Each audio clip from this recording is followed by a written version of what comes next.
officers, the security officers, and the media team. So please, the rest of us, let's find our seats and take our seats. Tafadhali.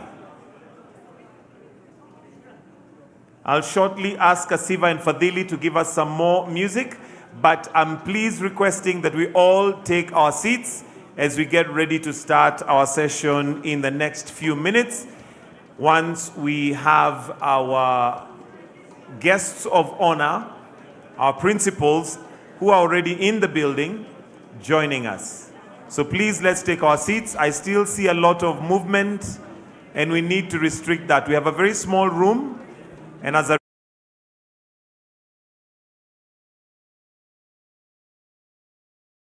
I'll need to all of us have, for all of us to be seated, please.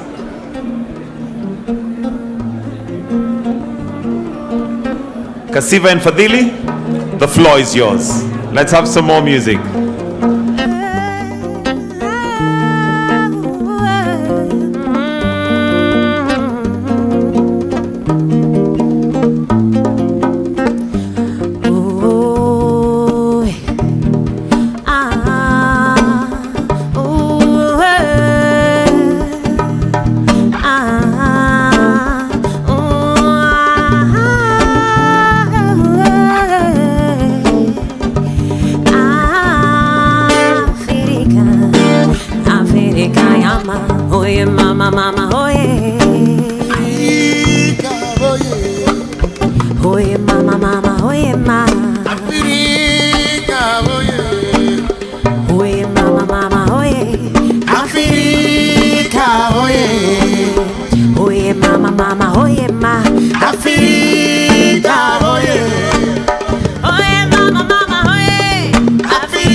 SMEs, MSMEs, or private people who will want to get a grab of our bikes.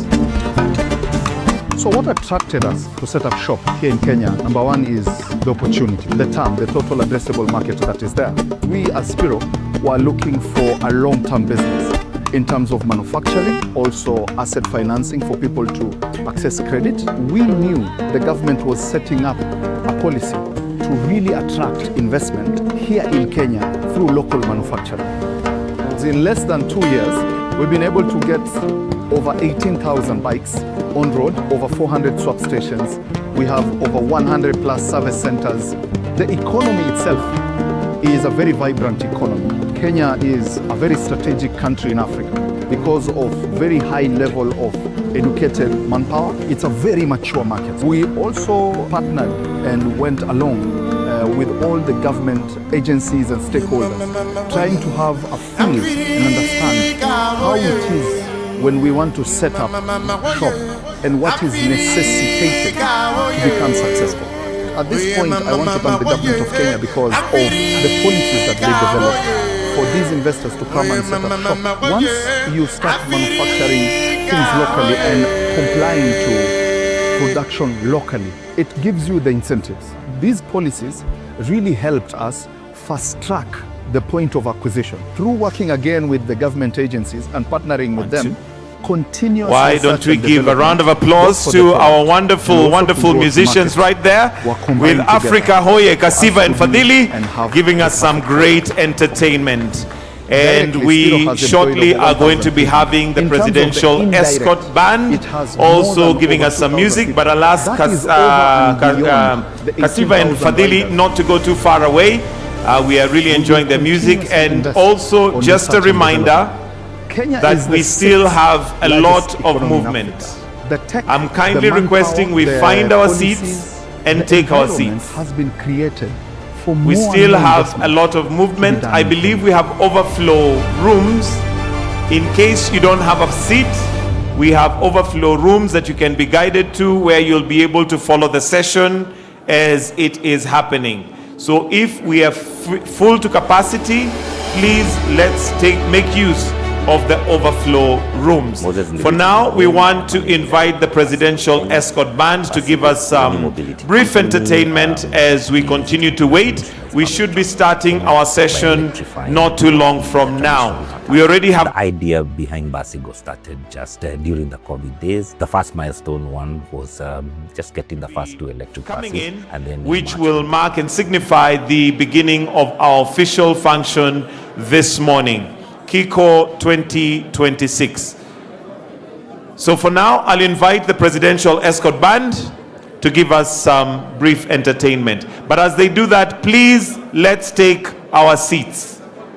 There's still a lot of movement hapa mbele. Tafadhali, hapa mbele naona tumejaza. Can we kindly clear this front place and take our seats? Let's clear this frontage, please, and take our seats. Anybody who is standing, take your seat. If you don't have a seat, let's make use of the overflow rooms. Presidential escort band, uwanja ni wenu.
round of applause for the Presidential Escort Band. Thank you, thank you, thank you.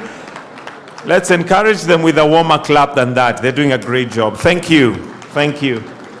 And just an announcement for those who may still be coming in. I believe our room is almost full to capacity. We do have more sitting space. We have an overflow room, which is Elgon on the first floor, which you will be able to follow the events that will be happening here live. So if you've not found a place to sit, kindly, we may progress to Elgon on the first floor of this building, which is directly above where we are. And we have screens and sound for you to be able to follow the proceedings as they happen. So those of us who may not have had an opportunity or had a place to sit, kindly let's progress to Elgon. For now, we'll continue with some light entertainment from the Presidential Escort Band, but also, in case you have lost your glasses, I have a pair of glasses. I'm not sure you can see them now that... So hopefully your friend knows them, because if they're your glasses, you might not be able to see. But I have a pair of glasses. I'm sure your hearing is good. So a pair of glasses that are here, they do look like they would be from the lady gender. Otherwise, I would have been very happy to own them, but they may look funny on me. So I have a pair of glasses here in case you've misplaced yours. Please pick them up from me. Presidential Escort Band, let's continue with a few more pieces of entertainment as we get ourselves ready for this session. Karibu.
Yeah, it's good to clap for them. We can give them a warm clap. Thank you.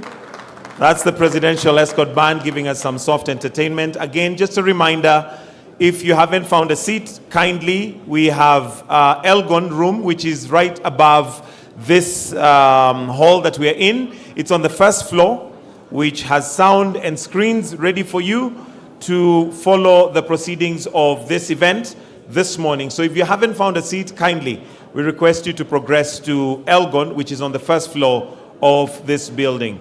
And welcome to the Kenya International Investment Conference 2026. As transformation. We should be starting this session very, very shortly. We already have the two presidents or the two heads of state in the building, and very, very shortly they will be joining us as we officially begin this session. For now, I'll still task the Presidential Escort Band to continue with some entertainment as we wait for that time where we begin the official part of the program. Meanwhile, I welcome all distinguished guests present in this room. Karibuni sana.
Let us all rise. All rise.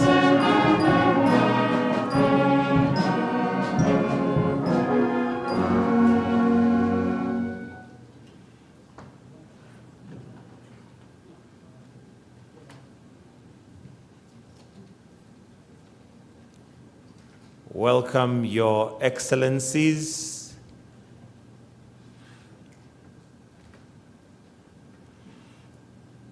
Welcome, Your Excellencies. In Kenya, we like to clap. Why don't we welcome them with a warm, warm clap? Your Excellency, the President of Kenya, and Your Excellency, the President of Mozambique. With utmost respect, I will request that we remain standing. We'll start with two anthems, starting with the Mozambican anthem, followed by the Kenyan anthem. The anthems.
Let us all kindly take our seats.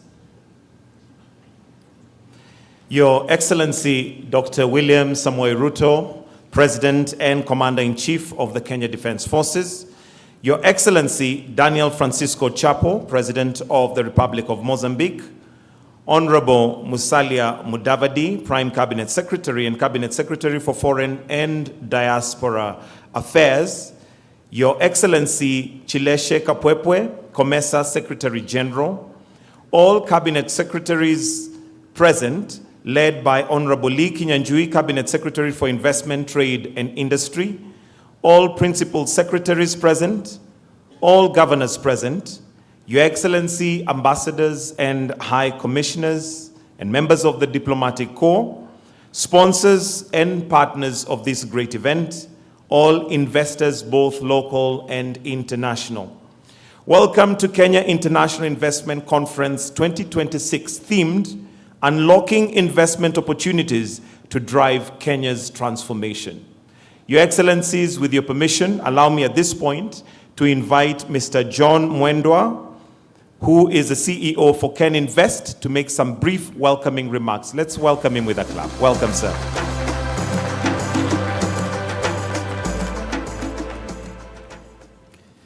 Your Excellencies, allow me to ride on the protocols already established. Good morning, ladies and gentlemen, and welcome to this fourth international conference for Kenya.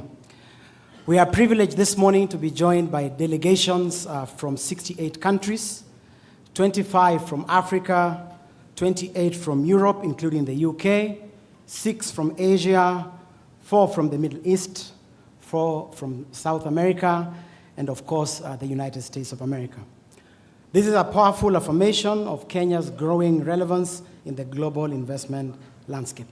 And as we all know, capital always has options, but today it has chosen to be here, and that really matters. Now, ladies and gentlemen, conferences often develop a certain reputation.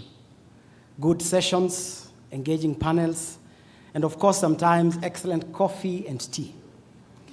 Yes, in this session, over the next couple of days, the coffee and tea will remain, proudly Kenyan, of course, but we have infused something different in this conference, some real focus on tangible outcomes, which we trust you will experience over the next 3 days. And now, ladies and gentlemen, I invite you to turn your eyes to the screen as we showcase a short video on Kenya's investment dynamic. I thank you. Kenya the largest economy in East and Central Africa and the sixth largest on the African continent, offers investors a stable market growing at a rate of 5% annually. This isn't just a place to pause, it's a place to scale. Located at the heart of Africa, Kenya is an established and mature democracy with over $50 trillion in global market access and trade corridors connecting economies and people. Kenya offers scale, stability, and speed for global capital. From agriculture to apparel and leather manufacturing and much more, Kenya produces for the world. From our fertile lands to global shelves, Kenya feeds the world with quality and consistency, exporting tea, coffee, flowers, avocados, nuts, and herbs to every continent. From electric mobility, pharmaceuticals, to green innovation and technology, we are building the industries of tomorrow. Here, power is renewable, with over 93% green energy driving industry, cities, and sustainable growth. From smart buildings to eco-lodges to electric vehicles, Kenya is redefining sustainable living at scale. From all corners of our country to the region's capital, our road, rail, and air networks connect businesses to opportunities. This is Africa's Silicon Savannah, where technology powers inclusion and innovation drives growth. Fintech moves billions daily, with mobile money connecting people and driving businesses. Home to 85% of East Africa's tech startups, Kenya is the continent's digital gateway, ranked #1 in Africa on startup funding. At the Nairobi Securities Exchange, capital flows with confidence, fueling enterprise and new frontiers of opportunity. One of the best performing stock exchanges in Africa. Supported by a robust banking and financial ecosystem, Kenya is a regional financial hub on the continent. Across special economic zones and industrial parks with progressive fiscal benefits, opportunities scale fast. Invest in Kenya for clear incentives, investor protection, and a robust legal framework. Our greatest strength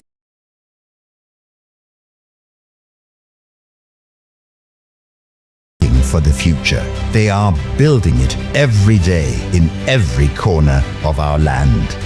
Home to more than 300 multinationals and growing, and the only United Nations headquarters in the Global South, including UNEP, Kenya stands as the environmental capital of the world. We are predictable, competitive, and open for business. Kenya offers high quality of life, vibrant cities, world-class hospitality, and extraordinary natural landscapes. A place where global talent can live, work, and belong. Kenya is where Africa's industrial growth takes shape. If you are looking for scale, speed, certainty, and a gateway to Africa's fastest growing markets, invest in Kenya, because the future is already here.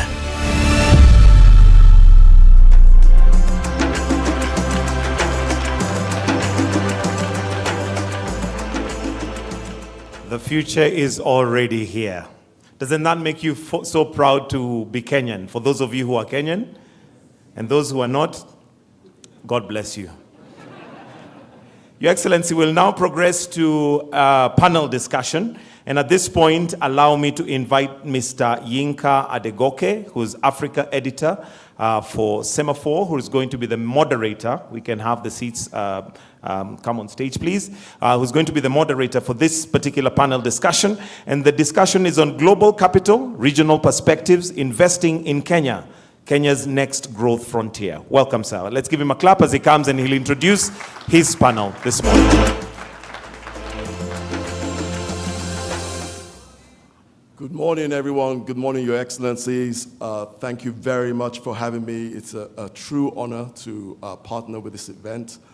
My name is Yinka Adegoke. I am the Africa editor for Semaphore. Semaphore is a very young startup, a media company, which we started in Washington and New York, and is the only US-based publication which started with an Africa edition from the very start. And that's because we believe, obviously, we believe in Africa, we believe in Africans, we believe in the promise of this continent, and we really believe in Kenya because we started our operations here with journalists here and colleagues here.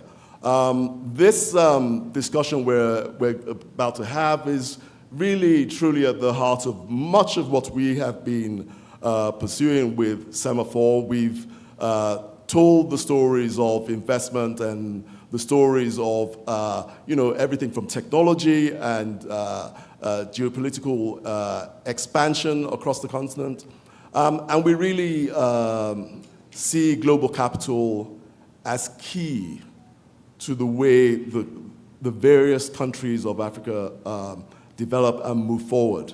And what we're going to get into today is we're going to have exporters and investors, manufacturers, and service players on the continent, or in Kenya, who will get into the details of what we're trying to do here. I'm going to quote back the President's own words from the pamphlet that we have, that Africa is no longer on the margins of global trade. It's at the very heart of it. And Kenya is at the heart of that discussion, of what we're trying to achieve here. At this point, I think I'll get my panelists to join us. And I'll start off with James Donovan from AGII. Please join me in welcoming. Miss Jane Karuku, Chief Executive of East African Breweries.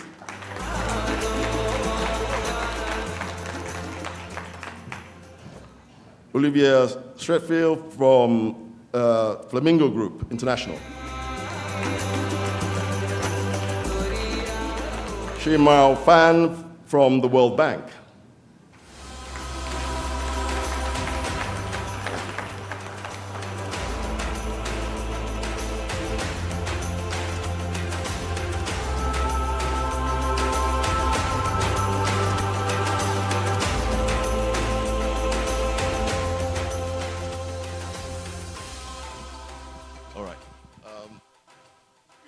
Thank you very much for being here. This is, like I said, an excellent panel, in different sectors of the economy, in different sectors of Kenya's economy, but also the sub-region. So, Ms. Karuku, I'll start with you, and you've just been involved in a very exciting transaction where ownership changed.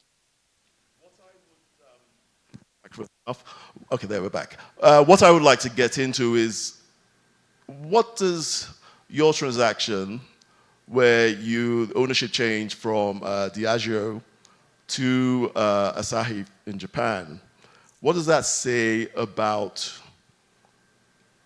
why people should invest in Kenya, right? What does it say about the opportunities, the mergers and acquisition opportunities in Kenya? Thank you very much. Very happy to be here, very happy to sell Kenya.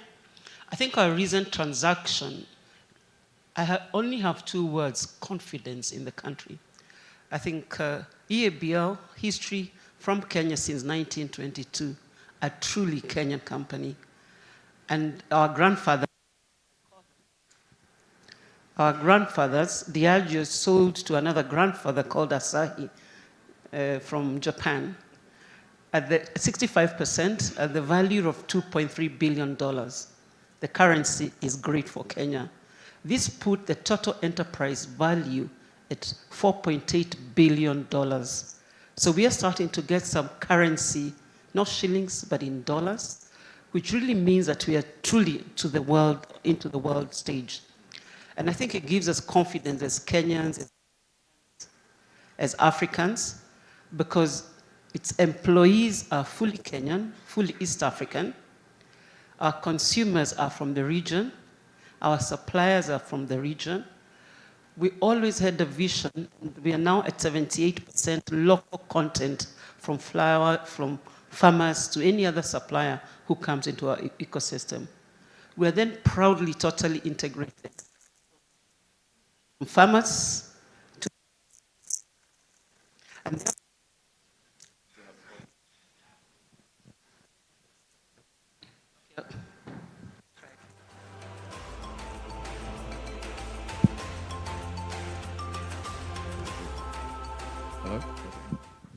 No, we are innovative. We are Kenyans. It's okay, we'll continue.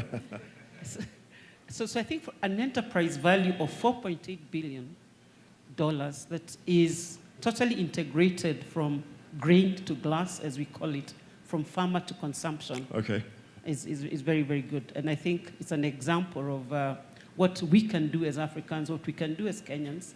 And if you think about the last 12 months, there are so many transactions that have been announced, and I'm sure there are very, very many more to come being worked on, of similar value, hopefully. Thank you very much for that. Olivia, I'll come to you, and just, I'm kind of fascinated by your business. You're one of the largest employers in the country. Just talk a little bit about what Flamengo does as an exporter of flowers, and really why it shows, what it tells us about Kenya at this point in time. Thank you. I'm delighted to be here. So Flamengo is one of the world's largest exporters of fair trade flowers and vegetables. We were founded in Kenya 42 years ago on the fervent belief that Kenyans could do anything as well as anyone on the world stage. I like to think of us as one of the original offshorers. So we took vegetables and fruit that were being grown in the UK and Europe and basically started offshoring it into Kenya. Over the decades, we have been basically living the bottom-up economy that you guys are driving. So steadily, every quarter, every month, adding more and more value to what started as basic crops. And so now, 42 years later, we employ 13,000 Kenyans. And we have moved effectively into manufacturing. So we are creating the bouquets. And so that is completely disintermediating and taking business away from other countries. So crops that used to go into bouquets and get assembled in UK and Europe are now being grown here on your farms in Naivasha and Mount Kenya. In your video, you said Kenya's greatest strength, you have many strengths, but Kenya's greatest strength are Kenyans, and we really believe that. So with every bit of value add that we're bringing onto the farms, and it brings complexity, it brings mind-boggling complexity. And so one of my favorite parts of getting to host visits, we've hosted CS Lee, we've hosted CS Kagwe, PS Abubakar, and my favorite parts is when you guys get to see your Kenyans and how smart our Kenyans are and how they're steadily introducing and dealing with the complexity that means that we compete on the world stage. Yeah, thank you. I mean, that is the ambition for all governments, all business leaders, is how we move up the value chain. It's the biggest challenge for all African countries, especially. James, I wanted to come to you before I get on to the World Bank, but I wanted to come to you first to just talk a little bit about your very particular sector, the BPO sector, which again is a huge bet on Kenyans, just to tie into what Olivia was talking about there. How is that sector developing. What are the advantages that Kenya has that has really sort of boosted your business? Because you started in the Philippines and you've moved here and expanded across the continent, but Kenya is a big bet for you. First of all, I'd like to thank you for being here. President Dr. Roto, President Chapo, it's a privilege to be here, to be part of this, a small part of this story of Kenya. We started as a business process outsourcing firm 30 years ago, and about 13 years ago, we looked at the continent and said, where could we sort of begin our footprint? And what we looked for is trust, partnership, all of the things that people look for at citing sort of a location. The established powerhouses in our business of back office historically were South Africa and Egypt. So those would have been natural locations for us to go to. But what we did is try to look for the what's next. So 13 years ago, we looked for that trusted partnership. And one of the things we do a fair amount of work with the UN, UNEP, UN Habitat. And to be very frank, there's been 60 years of a strong partnership with Kenya and the UN as a demonstrated platform. So we took that and said, this is a place that we'd like to start and be able to start educating our clients that this is the opportunity. And then what we found was what everybody says, yes, Kenyan opportunity, talent, capability. All of those things we found in abundance. But what we find today in 2026, as everybody knows, I'm sure looking at your small screens, we're living in a changing world. Whether that's because we're shifting to multipolar or AI is intervening. Now, where am I going with this is Kenya actually happens to be at a fantastic juncture to be able to position the right talent with AI that can bring Kenyan professionals up the food chain. Historically, back office services, BPO as the industry is called, starts off with data servicing or call center. My point being is, with technology now, Kenya can actually jump up the value chain faster and start to deliver more high-value services versus starting at a lower base. And that's what we find very exciting. As what I say is we're a 30-year overnight success. We operate in 25 countries, but our biggest footprint and expansion to date is actually in the Philippines, in Kenya. We're establishing a new site which will have at least about 2,500 new staff in Kenya. So we're very excited about this location. Thank you. That's fantastic. I do want to come back to you in a second on some details on moving up that value chain. I think that's it's going to be a key theme today. Shemal, could you please just talk a little bit about, particularly from the World Bank perspective, but the sort of the broader way one should think about policy making and how that influences the environment, which all the people on this panel, how they deliver, how they grow. Can you talk a little bit about that? Thank you very much. Well, first, we've been here for 60 years. We've invested billions of dollars in the Kenyan economy in the last 6 decades.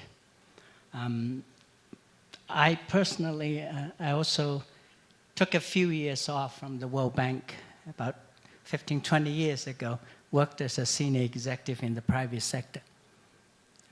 What do investors look for in a country? Clearly, they look for political and economic stability, policy stability. They look for market size, and they look for quality inputs like labor, low cost, and they look for good infrastructure. I think the short video you've just shown has done a wonderful job in really highlighting these strengths. Mind you, Kenya is the largest economy in East Africa, with a GDP of about $125 billion in 2024, and it's likely to get to be above $130 billion in 2025. That's a very sizable market. But on top of that, Kenya is the gateway to East Africa. a market of over 300 million people. And on top of that, Kenya has multiple trade agreements with Asia, with Europe, with the North America. And that means that investors in Kenya will also have preferential entries to all of those markets. So it's not just the Kenyan market, and it's not just the East Africa market, it's not just the Africa market, it's actually the global market. I think that's, for me, as an investor, I think this is very, very important. Second, a number of you mentioned the quality of your people. It's the Kenyan people. Kenya ranks the highest on the World Bank's Human Capital Index. You have a fantastic education system.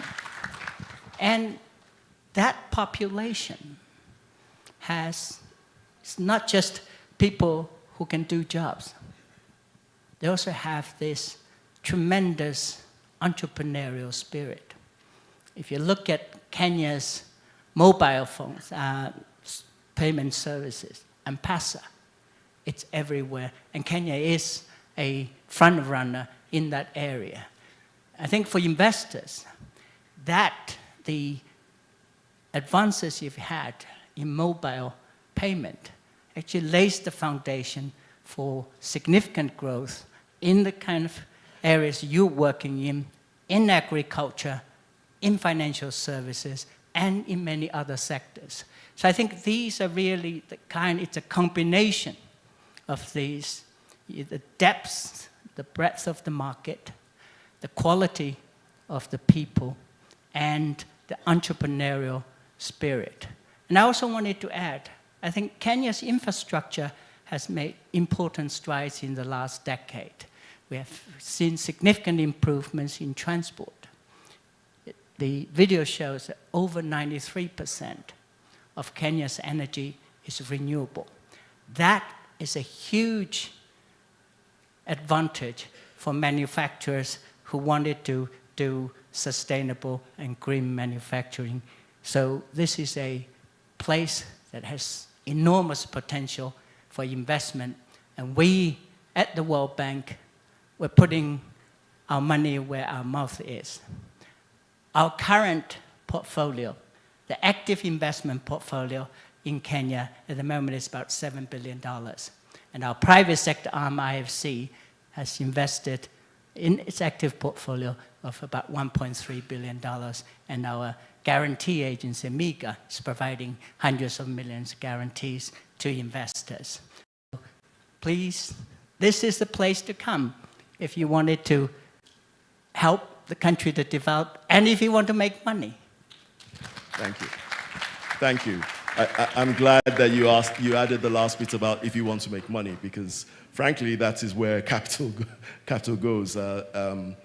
Jane, I want to come back to you on just this theme of moving up the value chain, and I'm thinking about it for you at EABL, and perhaps as you see the wider sort of manufacturing sector in Kenya.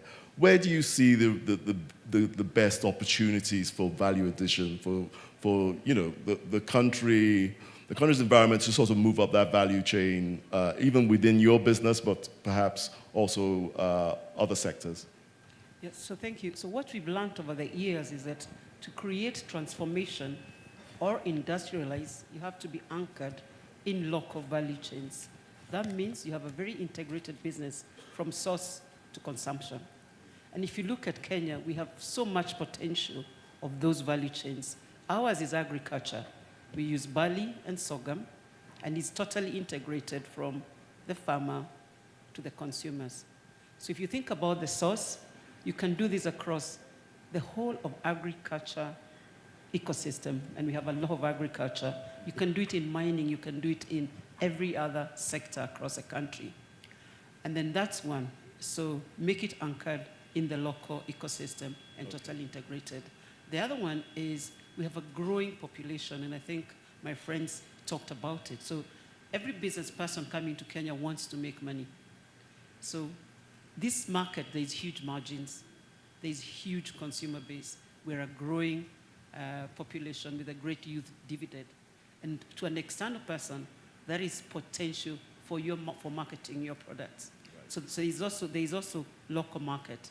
The third one is that we belong to all these other agreements. So you can produce here and you have external market within COMESA, within East Africa, and beyond. AGII and all those other great nations who are buying from us. And then I think we talked about talent. So I think it all comes together. What must underline that is how do we work with governments to ensure that the policies, the regulatory frameworks are supportive of the end game. That is to make Kenya competitive, to, even from an education perspective, do we have the right skills? Yes, we have great talent and we are skilled, but are we keeping up into the future? Digitization. In our business, we are digitized from end to end, and we are looking for talent in digitize who are great young minds who are digitally led in thought and in everything that they do, and we do need to keep churning those kind of that talent out from our marketplaces. So I think those would be like the 4, 5: talent, regulatory policies, governance frameworks in country, market access. Is there local value chains that are from here to Timbuktu? Right. We have very, very many. I think those would be the ones. And I think together then we can really make Kenya great in terms of an investment destination. I mean, our investment was the first one. I think it's the biggest from an M&A acquisition in recent times from the Japanese. Mostly it's been from Europe and from the US. So something is changing globally, and we do need to ride that tide by doing the right things. How integrated does that need to be, those value chains with other African countries or neighbors, even in East Africa, given the nature of your business? I think the way we are moving forward in Africa, we are becoming more integrated than we've ever been. So something coming from Uganda or in COMESA from Mozambique and being manufactured in Kenya and going back to Congo, I think that's the way we should be doing these things, because we are bigger together. Yes. And the market, the source, then becomes very competitive. So as an industrialist, you don't have to import things from very, very far. It is within your local vicinity. What I mean local, like not so far off. In the regions, Otherwise you get caught up with straits and stuff like that, right. like what we are seeing today. Okay, fantastic. Thank you very much for that, Jane. Olivia, can I just ask you just about the export environment right now? You know, there's a lot going on in the world, and there are sort of various challenges around tariffs and what have you. What is the environment for you right now? What advantage do Kenyan exporters have at this time? So we bring in a couple $1 million a week in exports into the Kenyan economy. So everything we make and grow here by Kenyans is exported. And I think of us as competing against 4 to 5 other big horticulture countries. So whenever I'm talking to the Kenyan government, I've got a bullseye thinking about how Kenya's doing versus, say, Ecuador, Colombia, the Netherlands, and local markets in UK and Europe. And for me, the formula really is the way for Kenya to make money and us to make money is, 1, to differentiate on resilience. That means 2 things, if I have to simplify it down. 1 is really around the supply chain. Whenever I meet with CS Lee, it's all about freight, air freight, sea freight, the resilience and reliability of the chain getting out of Kenya. And 2 is really around human capital, around resilience. We get so many shocks. I mean, all of us in the room think about the environment in which we're operating, whether it's geopolitical shocks around us, or climate shocks, and we need our people to be always risk assessing, always coming up with plans B and C and planning ahead for those plans. And there is no group of people more resilient than the Kenyans. I think this is one of our superpower. Whatever comes at us, we come up with another way. The second part of the formula is value for money. And so obviously we are competing against Ethiopia, on value for money. We're competing against Colombia. And one of the big things we've been driving is, which you're probably way ahead of us on, is lean manufacturing and lean techniques. And so we have this amazing training and capability program with your local universities in Nairobi, where we're systematically every month sending our people to operational excellence and Kaizen training, which helps us continually remove waste and excess cost out of our system, which is working. And that's what's enabled us to moving up the value chain on manufacturing. And then the third formula is really environmental footprint, which you said. You guys are in a brilliant position in Kenya on environmental footprint. Now, the interest in our markets on carbon, for example, ebbs and waves with the degree of severity of geopolitical shocks. But we know that this is coming, and Kenya has such a great case to play. So again, it's about resilience, it's about value for money, and it's about environmental footprint. And that's what's making us ever more competitive against other growing regions like Colombia, the Netherlands, and Ethiopia. And are you, do you, for your business as well, I asked the same question I asked Jane, which is, you know, how are you seeing any opportunities to integrate on the continent in terms of, you know, for the future of your business? Maybe not today. So we're equally large in Ethiopia. So we don't sell into, for example, right. And we don't, so for Kenya, we don't source from other countries either. So we have a very big operation in Ethiopia as well. So they're kind of, they run separate, but they share ideas. Okay. Excellent. And actually, they raise the bar for each other. So there's a healthy dose of competition, which I think is really good. So that's what's fueling a lot of the innovation we're seeing. Okay. Excellent. And I wanted to come back to you, James, on that point about how does a business like yours move up the value chain, or, you know, what value addition you have for clients as you grow, and, you know, how does that help the sort of the Kenyan, you know, creating job creation? How does this work? Well, thank you. Let me just frame the industry first. We're talking about an industry that's over $500 billion a year in global business services. This industry, you could say, is about half captive, which is shared services, corporations doing it for themselves and then sending it to various parties, and then the other half is made up by third parties, providers. We happen to do both. This business over 30 years has gone from labor arbitrage to how big can we get with scale, to now capability. And this is why I'm very, very excited about Kenya, because it happens to be at the crossroads of where technology and capability can now balance. Yes, we all need to bring more jobs for Kenya, but it's also about the value per job. We need to push that value per job higher.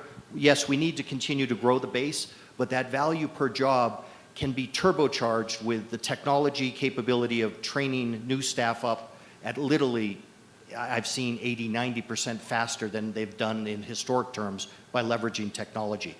So why us and Kenya? We operate in 25 countries, so we basically have 25 choices. Kenya happens to be at the cusp of what we believe is the opportunity of people reviewing their sites around the world. And resiliency. Sorry, you stole my theme.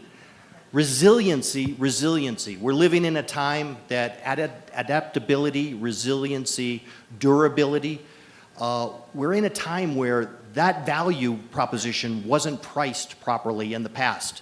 And all of a sudden, we're in this process of repricing business models, because guess what?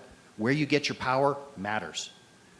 Kenya is, as you highlighted, is outstandingly positioned, not just for sustainability, but it's the resiliency factor. And any businessman or businesswoman or shareholder is going to be looking at, how do you build a long-term partnership? That resiliency Kenya has built absolutely provides that framework, that base that people want to build their house on. And I will tell you that we started a little early. We started this vision 13 years ago. I would like to say we were probably a little early, but it's better to be early, and we have seen the growth, and the clients are now starting to see the growth. And sharing that, it's not just the African continent is expanding, but Kenya is really the diamond that is shining, and we all need to, thank you. I think we all need to carry that flag And just a little bit of history. 30 years ago, the Philippines was doing about $200 million a year. 30 years later, they're doing about $34 billion in turnover in business processes.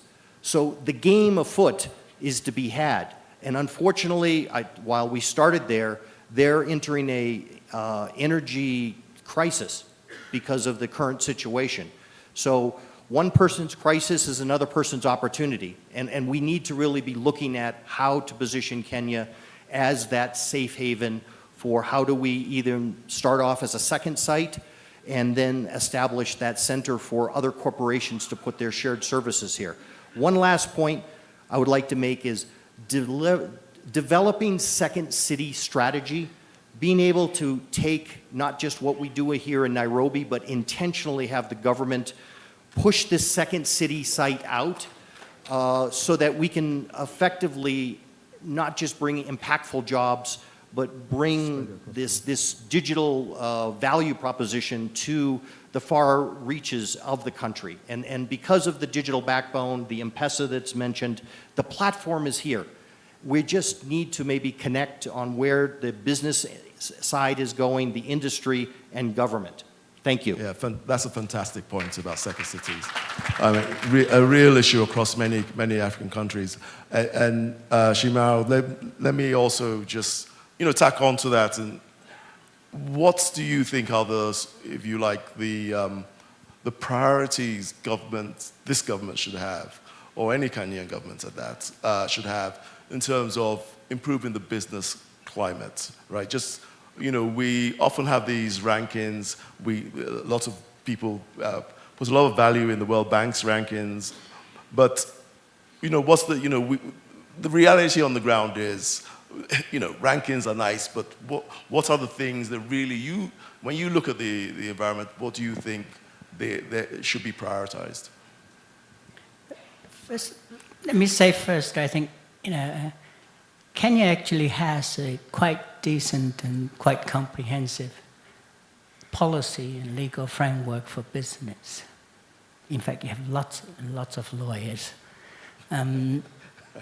What do investors hate? Certainty. They hate inconsistency. They hate uncertainty. For me, I think in terms of what governments can do better, including the Kenyan government can do better, is to consistently implement those policies. So that's number one. I think it's a consistency of implementation, which is absolutely critical. You can have wonderful policies and good regulatory framework, but if you don't implement them, it's not going to be very helpful. Or if you implement them arbitrarily, it's going to be extremely harmful. So I think that's really number one. Second, perhaps, is really thinking about the type of policies that can help you to actually reduce the cost of doing business. The inputs we talked about, right? I talked about Kenya's advantage in renewable energy. But the cost of your energy is actually relatively high compared with other countries. So I think having policies in place that can help to reduce the cost of energy, having policies in place that can help you to reduce the cost of transport, the logistics side, and policy can help you to promote competition. Now, as an individual business, many of us, we don't like competition, we all want it to be monopolies, but as an economy, we actually want it to have a competitive environment so that it can continuously drive costs down. So I think it's that type of policies that's going to be really important. We've talked about the many advantages Kenya has, but competition is not just with yourself. Competition is with other countries. Other countries are also constantly improving their business environment, constantly reducing their cost. So I think that what that also means is that you need to continuously reform your systems making sure you are always at the forefront in terms of policies so that your businesses, your investors can get the lowest cost for energy, the lowest cost for transport. At the same time, they're quality and reliable, right? And they can get skilled labor force also at relatively low cost. Thank you, thank you, thank you. I'm not sure how we're doing for time because I have, should wrap it up? Okay, I've got the universal wrap it up sign. This has been an excellent conversation, and I have not just enjoyed learning from you, but I just wanted the top themes, the words I heard most often. Number one was resilience, really the resilience of Kenya in terms of creating an environment in which businesses and investors and capital can come to and grow and generate profits. I really like this theme about consistency of policy, not just in having great ideas, but also consistently implementing them. So one person doesn't get one deal and another person gets another deal. You know, the level playing field is just incredibly important for investors. And third, and I think was the most important, was the Kenyan people. You know, everyone on this panel talked about this. It's key to how this country develops and grows. And, you know, frankly, it's key to the way all African countries will grow. But it's important, while we're in Kenya, we you know, sort of pay homage to that, because I don't think we do that enough about our respective countries. And I think that it's a really important point. But please join me in thanking this excellent panel. Thank you for your time.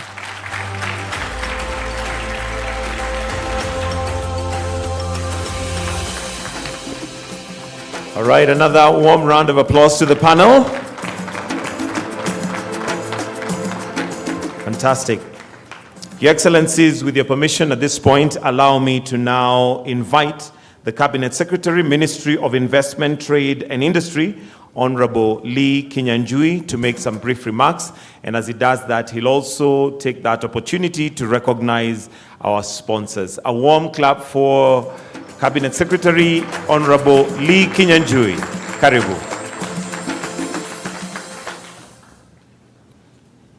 Thank you.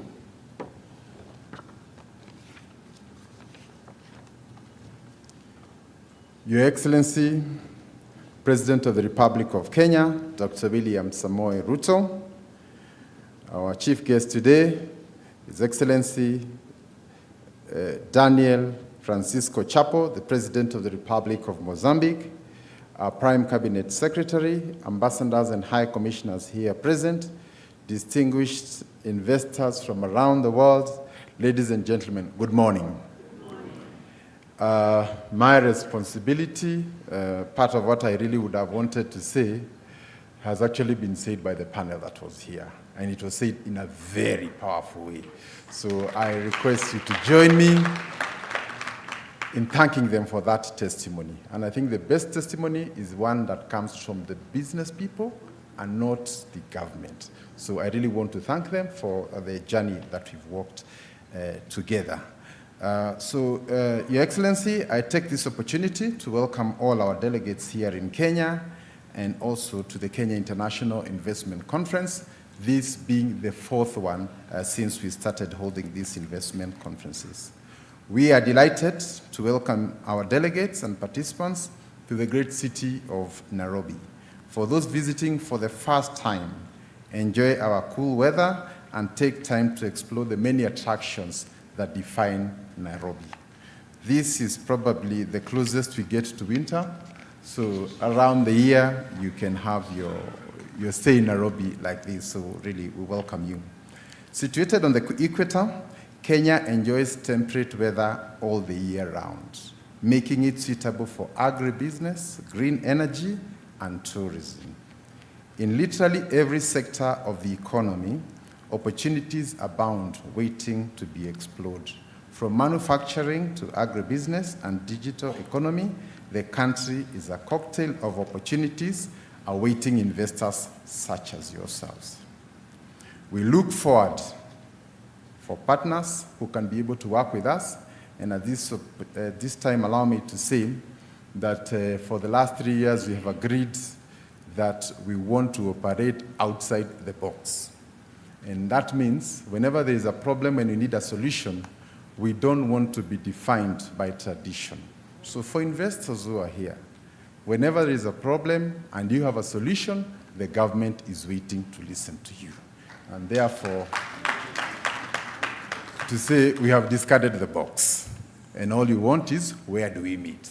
You need your investment return, you need stability, we want our young people employed, and you want our forex in the country. That's our meeting point, that's equilibrium, and we'll be able to create a solution necessary for you.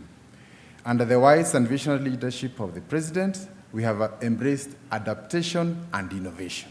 And therefore, meaning with every changing situation, we sit with the business community to align on the challenges that are there, and even when our laws are an impediment, we have what we call business amendment laws, such as what we passed last year, and even this year will be aligning. I want to take this opportunity also to thank the investors who are already in Kenya, because there are many who want to come, but many others who are already here. Some of them have also sponsored this event, including KCB, our biggest bank, led by Paul Russo. Thank you.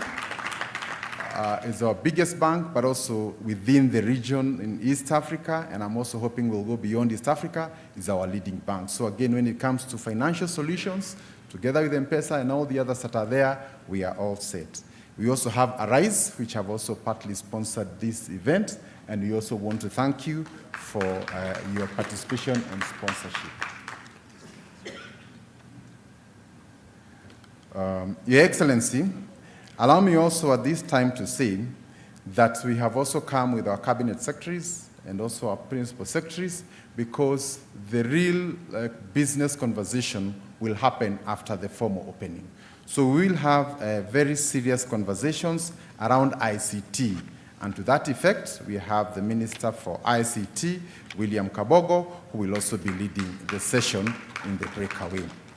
Mining, which is also our big sleeping giant, and where we also have a lot of hope, and I'm glad that a good number of the investors who've come here want to know what you're doing in the mining sector. We have our Minister, Ali Hassan Joho, will also be leading that session. You have also heard that we have a very vibrant young population, and your typical taxi driver or will speak good English, is most likely a post-secondary school education, and the guy leading that section is our Minister for Public Service, Cabinet Secretary Ruku, who will also be here to explore some of those issues. So with those few comments, Your Excellency, I also want to take this opportunity to welcome, just for 1 minute, Paul Russo, to say just one word before we can be able to go to the next session. Welcome, Paul. Thank you.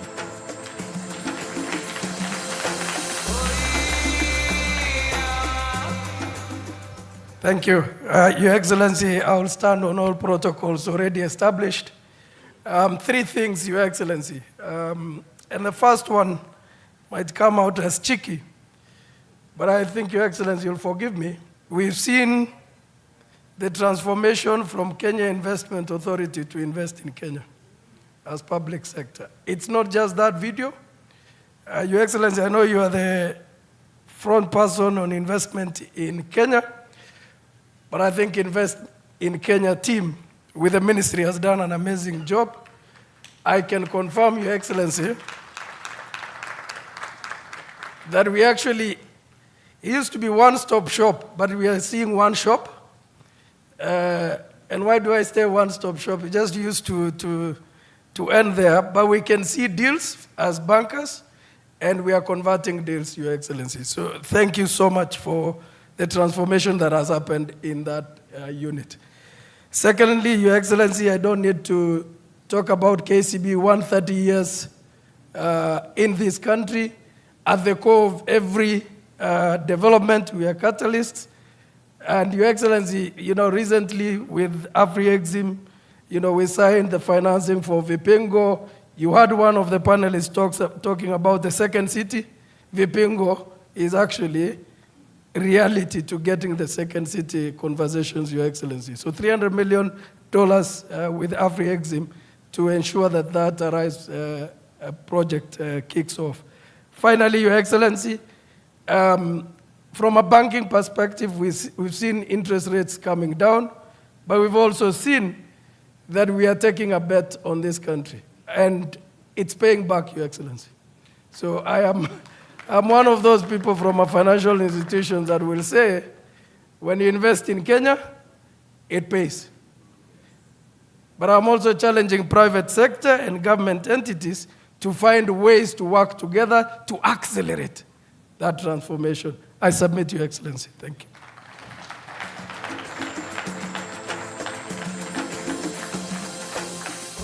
Your Excellencies, allow me to invite the last speaker, who is also our sponsor for Rise Africa, Nicole Gandhi.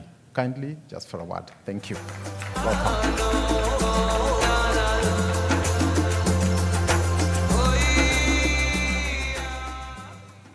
Your Excellency, kindly allow me to begin with the already established protocols. Good morning, ladies and gentlemen. I stand here on behalf of the ARISE Group, which is a Pan-African developer of special economic zones, logistics parks, and ports across the African continent. Over the last 15 years, we've been able to develop these projects across 18 locations in 18 countries in Africa. But I want to specifically mention that our investment in Kenya is going to be by far the largest investment that we have done so far in the history of our company. So thank you very much, Your Excellency, for the opportunity. We are developing 3 special economic zones to begin with, and 4,500 acres of industrial land that is going to be provided for enabling manufacturing and developing the logistics and trade framework within the East African continent. And we stand proud that over the next 3 years, we will be investing as a company over $3 billion in Kenya, only to enable the growth for the economic value that we are going to unlock as a business. What I see today is a theme of resilience. And I come here from Dubai in UAE, which is probably facing one of its most challenging situations. But it is the resilience and the resolve to provide a safe, secure, stable solution that is keeping investors still stay put in that country. So I would certainly provide the same resilience for all of us to come together to overcome the challenges that we have. And today in the panel, people spoke about what investors are looking for. So beyond economic stability and beyond the political or the geo advantage of what Kenya offers, Your Excellency, and with your permission, I would like to address to all the government officials in the room. Capital is looking for stable, and especially for manufacturing companies, they are looking for enablers in the form of power tariffs. They are looking for enablers in the form of corporate structures in terms of taxation. They are looking for policy framework that enables the unlockment of key sectors and also import subsidies where there is unlocking of great potential to develop over 100,000 and millions of jobs. We, as an endeavor with ARISE, are looking to create over 500,000 jobs in the next 5 years. And with Your Excellency's leadership and guidance, we hope that coming together in partnership with Can Invest and with many other companies here, we will be able to achieve what we are set out for. Once again, thank you very much for patiently listening. And Your Excellency, thank you very much for your leadership. And Can Invest, thank you for having me here. Thank you.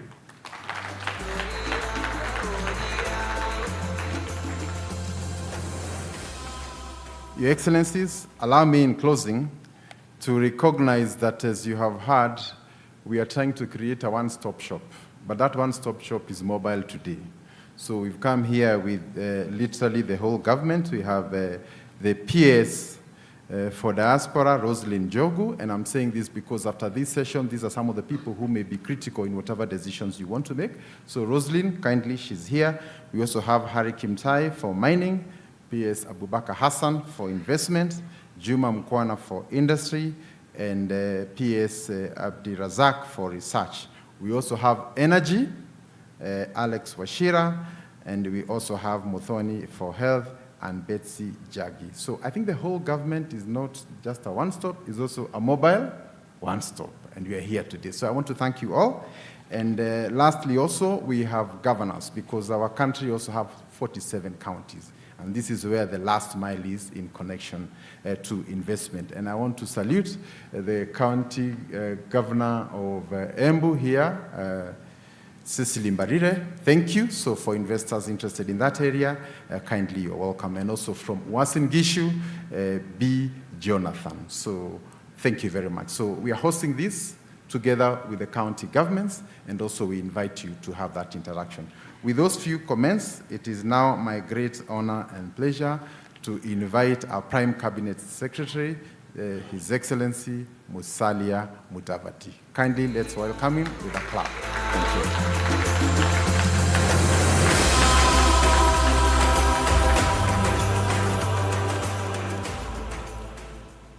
you. Your Excellency, Dr. William Samoei Ruto, President and Commander-in-Chief of the Defense Forces of the Republic of Kenya, Your Excellency Daniel Francisco Chapo, President of the Republic of Mozambique, Ambassador Maria Manuela dos Santos Lucas, Minister for Foreign Affairs and Cooperation of the Republic of Mozambique, Cabinet Secretaries, Secretary General of COMESA, Madame Kapwepwe,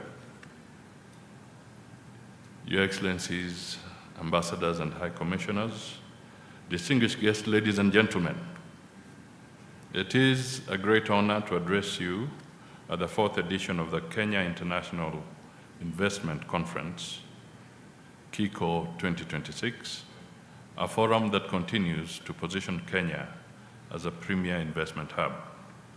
In line with the theme of the conference, unlocking investment opportunities to drive Kenya's transformation, our missions across the globe continue to showcase Kenya's attractiveness as the preferred investment destination. We invite investors and business community to engage our missions abroad to access timely and comprehensive investment information. And Your Excellency, we are riding on this conference.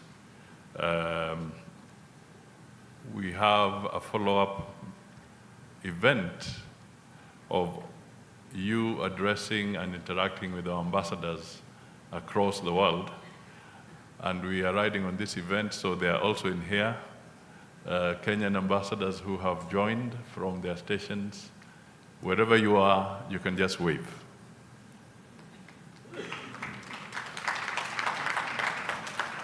Thank you. This is a very strong showing. Your Excellency, we are gathered at a particularly profound moment in global affairs when the Middle East crisis continues to adversely impact global and regional economic outlook as logistics disruptions and expected global oil shortages become a reality. This calls for proactive strategies such as today's conference, as well as accelerated intra-Africa partnership, including African Continental Free Trade Area, so as to ease stress from external and domestic shocks. In this regard, as a member of the East African Community and standing among the first countries to ratify the African Continental Free Trade Agreement in May 2018, Kenya continues to champion deeper regional economic and investment cooperation. And Mr. President, nobody needs to remind us that you are the champion on behalf of the continent for the African Continental Free Trade Area promotion. Notably, the strategic, innovative, and investment solutions will contribute to inclusive growth and social prosperity for our people, enabling us to realize the government's bottom-up economic transformation agenda priorities. Finally, I commend the conference organizers for creating a platform for all stakeholders, partners, and participants to deliberate on how to stimulate investments in Kenya, thus highlighting our country's contribution to regional and Africa's shared prosperity. It is now my distinct honor to invite His Excellency, the President, to deliver his address. Ladies and gentlemen, can we be upstanding for the President of the Republic of Kenya?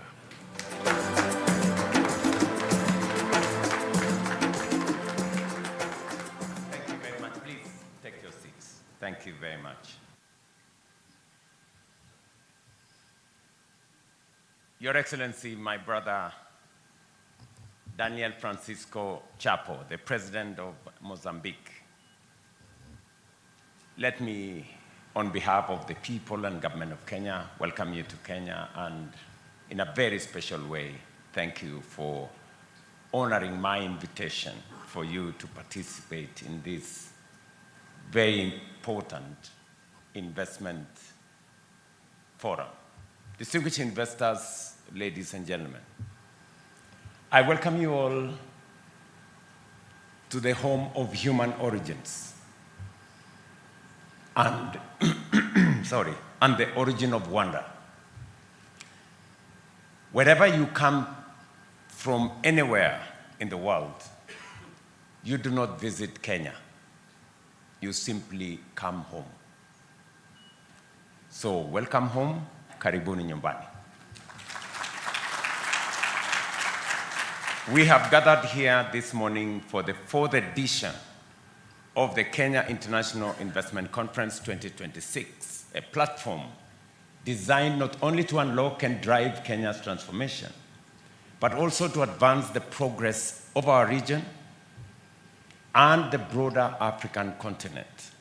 We meet at a moment of great consequence, defined by profound disruptions and growing uncertainty, from shifting geopolitical alignments to economic volatility and latest developments in the Middle East. The global landscape is becoming ever more complex and unpredictable. As we navigate these evolving contexts, our collective responsibility is to ensure that our economies remain resilient, adaptable, and capable of withstanding global shocks. That is precisely what we have worked to achieve in Kenya over the past 3 years. At a time of global uncertainty, Kenya offers something increasingly rare: stability, predictability, openness, and world-class opportunities underpinned by both macro and microeconomic fundamentals. Despite global headwinds, foreign direct investment inflows in 2025 grew by over 15%, exceeding for the first time the US dollars $2 billion mark. Kenya was also recently upgraded by the Standard & Poor's from B- to B, a clear signal of strengthening macroeconomic fundamentals and growing investor confidence. Inflation has averaged 4.4% over an extended period, having come down from 9.6% 3 years ago. Our exchange rate has remained stable at 129 shillings to a dollar over the past 2 years. Meanwhile, our foreign exchange reserves stand at a historic high of US dollars 14.6 billion, representing nearly 7 months of import cover. At the same time, our capital markets continue to exhibit strong performance, with Nairobi Securities Exchange ranking among the best performing stock markets in Africa. In 2025, for example, it emerged as the second best on the continent, delivering a remarkable 52% return in dollar terms. This performance is now driving an ambitious expansion agenda, with the NSE targeting 40 new listings by 2029. Earlier this month, the landmark Kenya Pipeline Company initial public offering raised US dollars 823 million. Our focus remains firmly on strengthening the domestic environment, and we are deepening reforms and executing policies that enhance competitiveness, streamline processes, and create a more enabling and investor-friendly environment.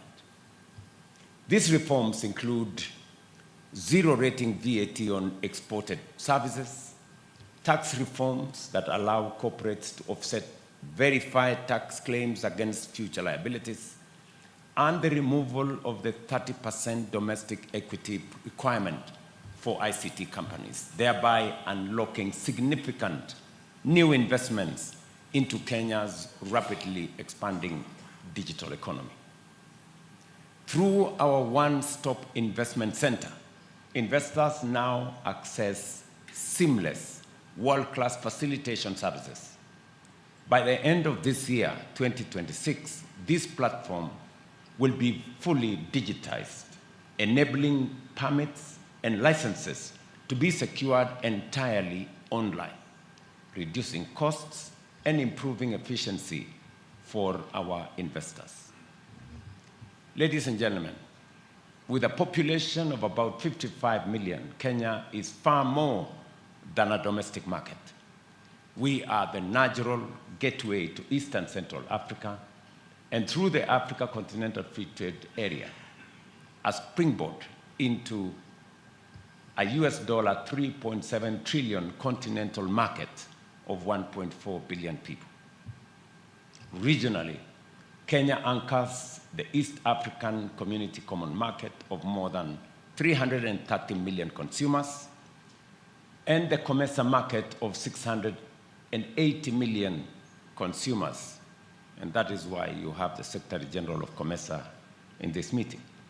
Just this week, we finalized negotiations with the government of China on a bilateral trade agreement that will open access to an additional market valued at about US $19 trillion, further expanding opportunities for investors.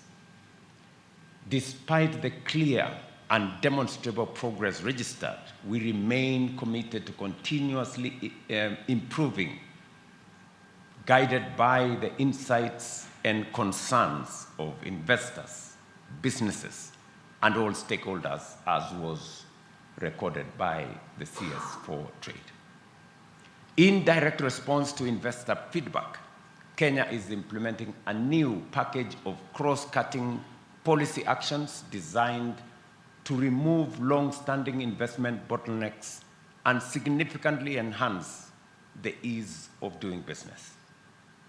We are strengthening tax administration by introducing VAT refund mechanisms for export-oriented firms and providing greater certainty in transfer pricing frameworks, thereby improving liquidity and predictability for our investors.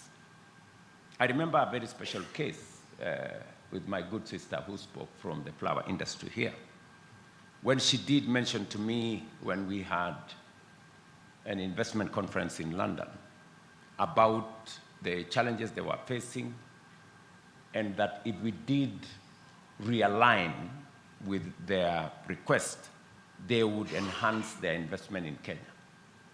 And to their credit, when we did what they asked, when we did whatever they asked us to do, the CS Trade was in Naivasha to launch their expansion of almost 2 billion shillings. And so when my Minister for Trade says we are working with stakeholders, business, investors, as they make suggestions to us, we align with the requirements of the market. We're also improving energy competitiveness through ongoing tariff reforms and expanded power generation, ensuring more predictable and cost-effective electricity for energy-intensive industries. At the same time, we are streamlining industrial incentives by aligning our export processing zones and special economic zones into a more coherent, transparent, and investor-friendly framework. These reforms are being reinforced by broader regulatory improvements, including the fast-tracking of the Business Laws Amendment Bill 2026 and the introduction of the Invest Kenya Bill, which will reform our 2004 Investment Promotion and Facilitation Act to establish a unified modern framework for investment facilitation, faster approvals, and enhanced aftercare services. We are also strengthening international investment frameworks by accelerating double taxation avoidance agreements, modernizing bilateral investment treaties, and providing greater tax certainty and cross-border investor confidence. Distinguished investors, I thank you for your continued and demonstrated confidence in our economy. That confidence is already delivering real outcomes.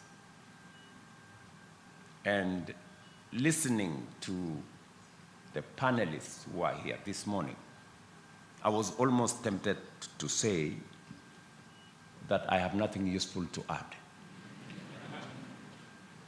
I think they said more than I will ever make in my statement on the situation in our country. And for those of you who read social media, I would encourage you to listen to the panelists more.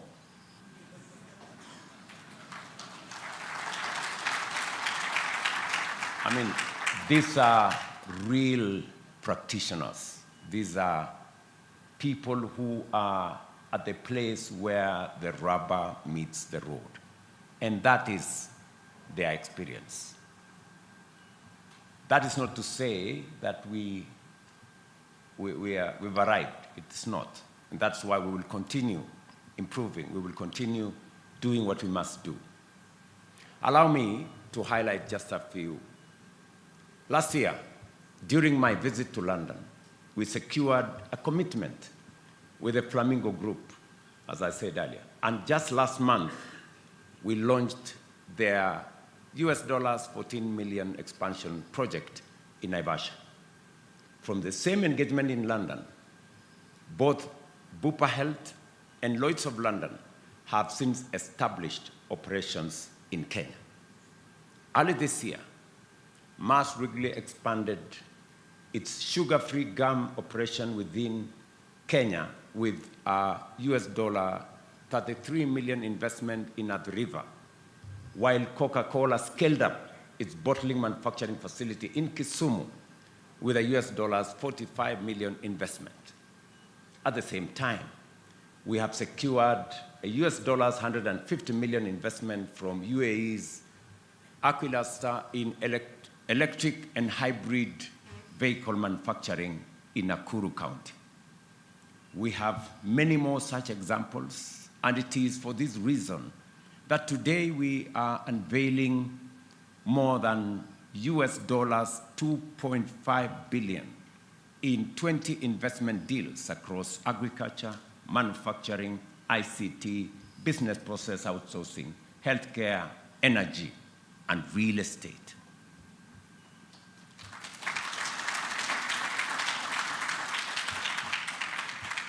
We're not just talking about numbers. We're talking about real investments. In the space of agriculture alone, there is going to be signed-off deals of projects that are on ground, some of them halfway through. Just in agriculture alone, $1 billion. In rice, in sugarcane, in manufacturing. And these are investments from across the globe, from USA to China, to India, to UAE, to Uganda, to Singapore. Yes, I said Singapore. And of course, to Kenya. We have a very interesting conversation in our country about Singapore. And one of the companies, Syntex from Singapore, is actually investing right here in Athi River to hire 2,000 Kenyans on apparels. So that is the extent, all the way to Australia and many other countries, demonstrating confidence in investing in Kenya. And that's why I tell the people of my great country, we need to believe in ourselves because others believe in us.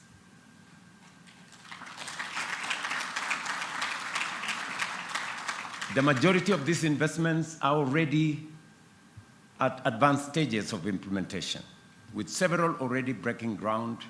Collectively, they will create over 63,000 quality jobs for Kenyans. To further support investment decisions, the government has developed an investment project catalog, a comprehensive deal book that brings together Kenya's most promising and investment-ready opportunities, and which will be showcased at this conference. I think for a while, people did not know where to invest. What are the opportunities? In which space are these opportunities? So we have decided to put together all the investment-ready opportunities available in Kenya, sector by sector, with a detailed analysis of what you need to do to unlock that investment. We will give you a whole book today on the investment-ready opportunities in Kenya. You do not have to go and look any further. There will be other opportunities that may not be in that book, but the ones in that book are the ones that have already been prepared. Some of them visibility is done, and some of them progress has been made. And we're not only thinking about those opportunities, we will also tell you in which places will you find the space to be able to undertake whatever investment you want to make. We have 9 special economic zones that have been constructed by the government of Kenya. We have 47 county aggregation and industrial parks, again, as investment opportunities.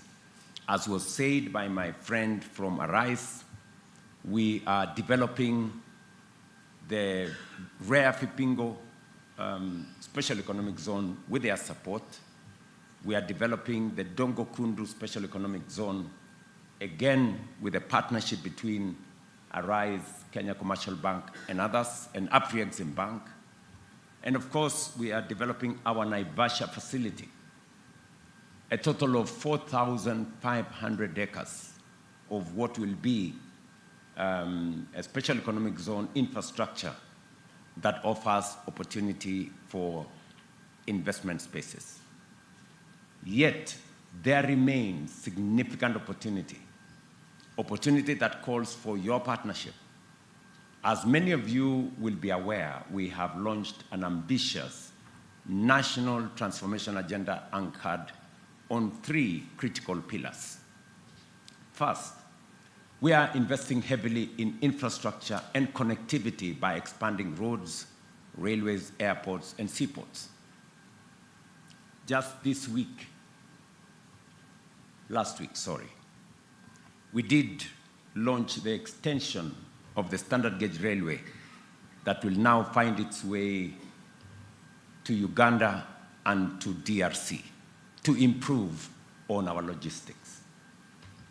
You heard from the panelists here that business is looking for how to move things in a much more cost-effective manner.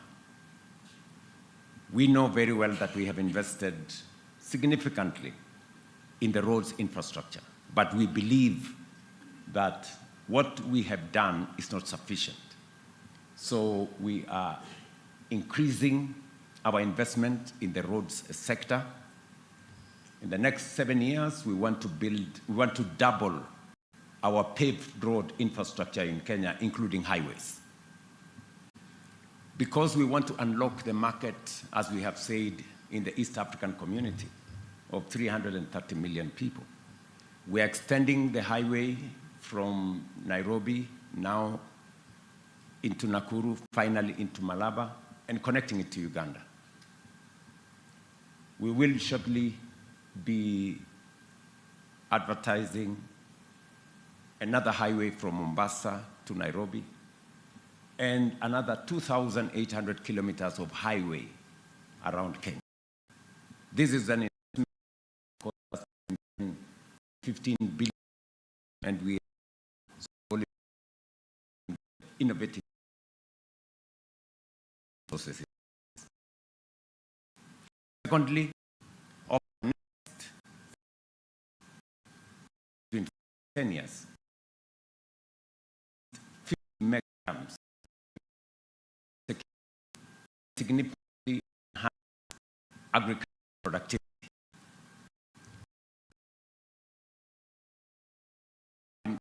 Investors that are investing in the agricultural sector, the 1 billion are going to sign up today. All those investors are going to invest in agriculture, but in irrigation. And the construction of dams, storage of water, harvesting of water is going to play a significant part of our way forward. Luckily for the investors to be signing off today, we already have the infrastructure, water that we already have in the space. But that will significantly increase our agricultural output, especially for export. And third, we are scaling up our energy capacity in generation that leads to power, industrial growth, and future demand. As was said here again by the panelists, the cost of energy significant to making investment decisions and enhancing competitiveness. Just yesterday, I was in Siaya, where we want to generate at least 3,000 megawatts energy using nuclear. Conversation with the community and leadership. Our sources from nuclear, solar, from wind, from geothermal. And partners, maybe our investment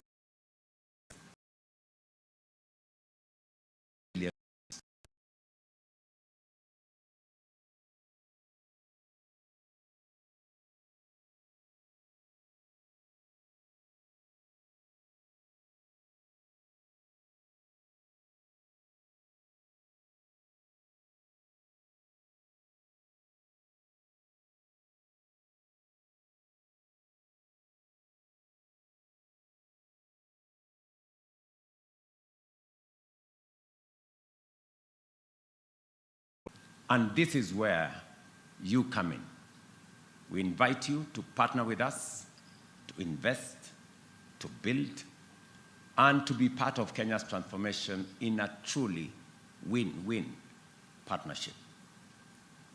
Finally, to all investors present here today, I want to say thank you. Thank you for your confidence. Thank you for your partnership, and thank you for choosing Kenya.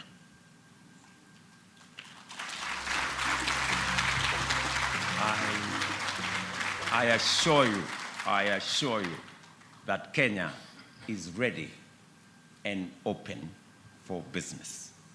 And I look forward to engaging with you together with my team from the different actors, from mining to industry to investment to agriculture, and to all the other spaces. I was specifically touched by our friends from ADEC, an American firm, who has identified Kenya for what it is, that we have the best human capital you can find anywhere in the world.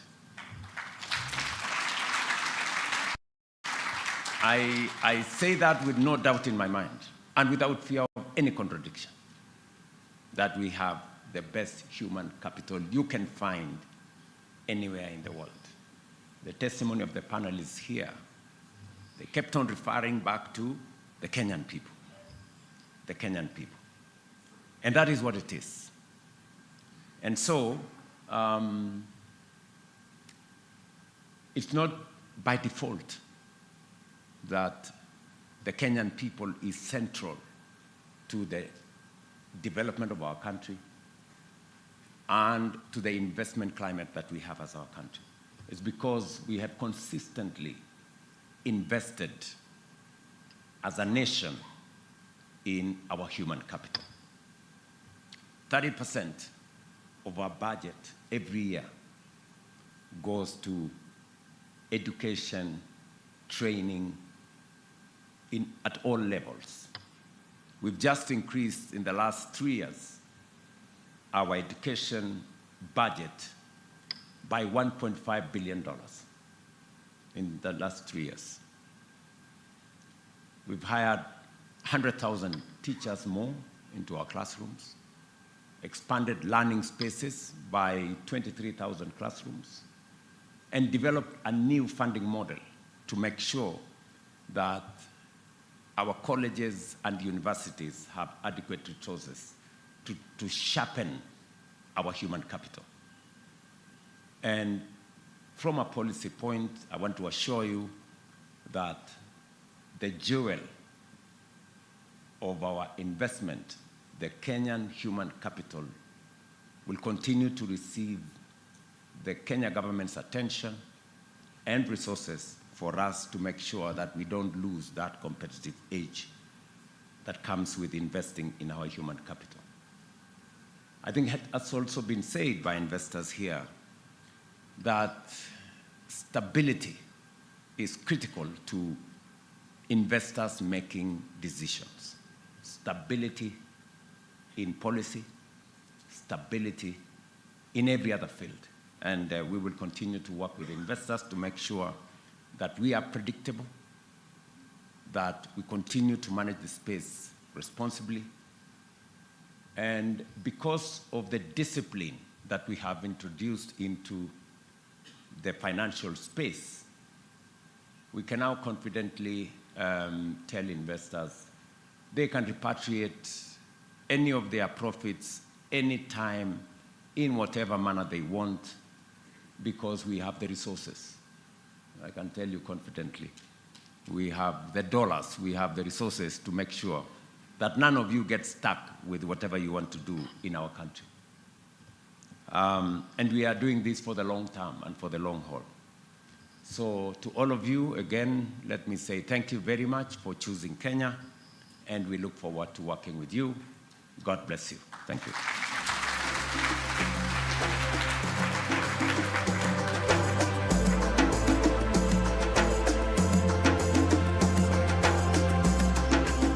Now it's that moment. Now it is that moment that I invite my good brother, our chief guest, the President of Mozambique, Daniel Chapo. Mr. President, please.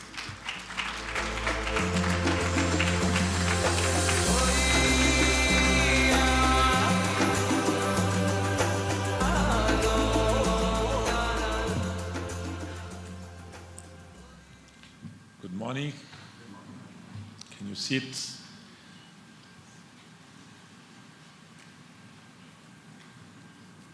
You know that my official language is Portuguese. That's why I will do my speech in Portuguese, and we have translator here. And after it, in a few words, I'll explain it in English. Sua Excelência Dr. William Samuel Ruto, Presidente da República do Quênia, meu irmão, my brother, senhores membros do governo das repúblicas do Quênia e de Moçambique, aqui presentes, distintos líderes de empresas e investidores, caros convidados, minhas senhoras e meus senhores.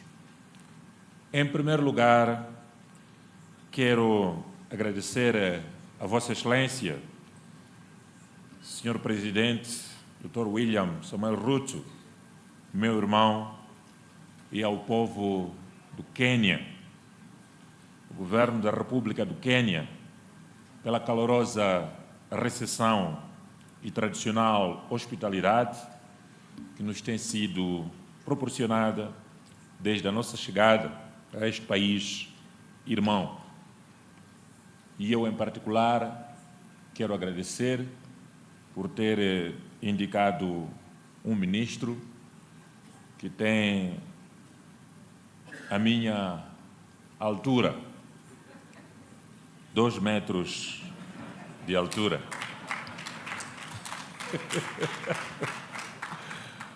Muito obrigado. Asante sana. Thank you so much. Merci beaucoup.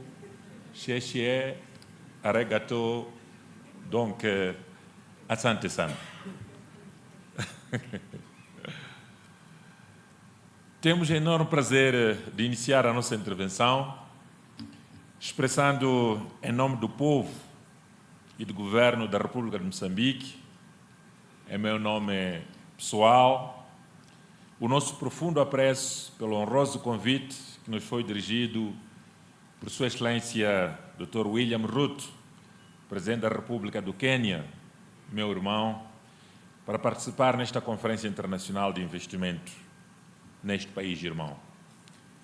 Felicitamos o governo do Quênia pela organização deste importante fórum, que se afirma de forma crescente como uma das mais relevantes plataformas de mobilização de investimento do nosso continente e que nesta 4ª edição se realiza sob o lema Desbloqueando oportunidades de investimento para impulsionar a transformação do Quênia e, consequentemente, Senhor Presidente, meu irmão, do nosso continente, de África e do mundo.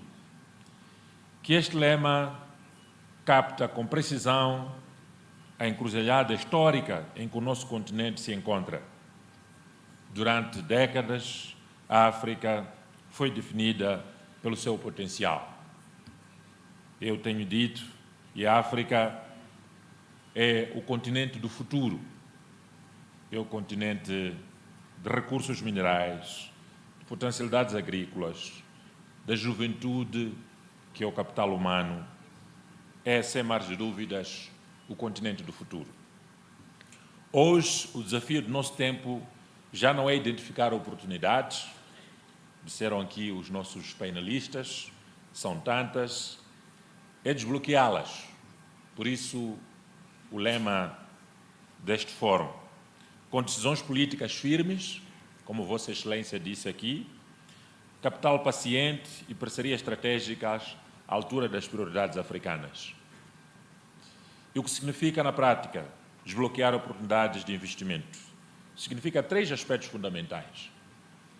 Primeiro, Excelência, como disse aqui, criar um ambiente de confiança entre nós, o setor público, governantes e o setor privado. Com paz, com estabilidade, previsibilidade e regras muito claras. Segundo, estruturar projetos viáveis, com qualidade técnica, escala e bancabilidade. Por isso está de parabéns o primeiro painel. E terceiro, construir parcerias inteligentes que combinem capital, tecnologia e conhecimento local. Ao assumir esta agenda, o Quênia posiciona-se com legitimidade como um dos principais motores de inovação econômica em África. destacando-se nos setores de tecnologias de informação e comunicação, na agricultura, infraestruturas, economia digital, turismo, energias renováveis e na mobilidade elétrica. Por isso, quero desejar muitos parabéns, Quênia, muitos parabéns, meus irmãos.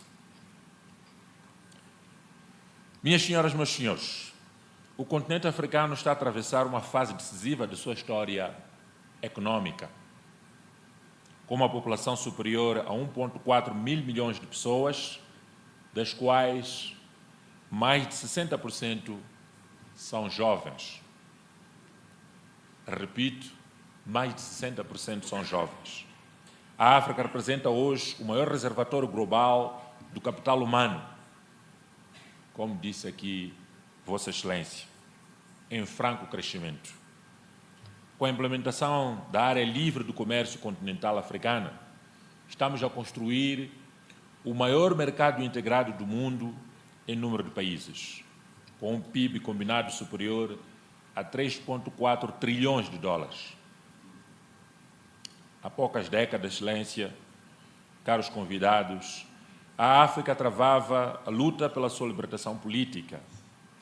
Hoje, o imperativo histórico é outro: convidar os nossos irmãos de todo o mundo, como está a acontecer neste momento, para o desenvolvimento do nosso continente. Este é o momento de romper definitivamente com o padrão de exportação de matérias-primas e afirmar a África como um continente de industrialização, como eu fiz aqui, inovação e de criação de valor acrescentado, sobretudo o emprego para a nossa juventude. O que está em causa neste fórum não é apenas a promoção de oportunidades de investimento, é a definição do papel da África na economia global. É este novo espaço econômico que cria condições para que a África avance nesta direção com o Quênia no coração. É neste contexto que Moçambique se apresenta aqui como parceiro estratégico nesta transformação continental entre os nossos países e o mundo, alinhando esta agenda com a nossa visão nacional de desenvolver Moçambique e de desenvolvimento estrutural sustentado.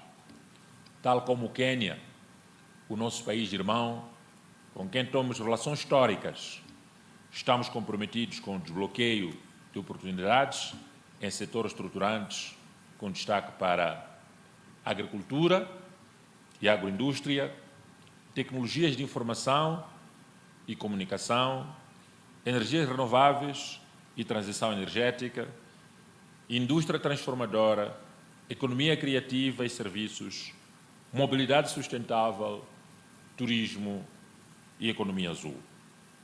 No setor agrícola, Moçambique oferece uma das maiores reservas de terra arável em África, com mais de 36 milhões de hectares, dos quais apenas cerca de 15% estão atualmente explorados, criando oportunidades únicas para o desenvolvimento de cadeia de valor agroindustriais, em complementaridade com a experiência do Quênia em inovação agrícola e acesso do mercado.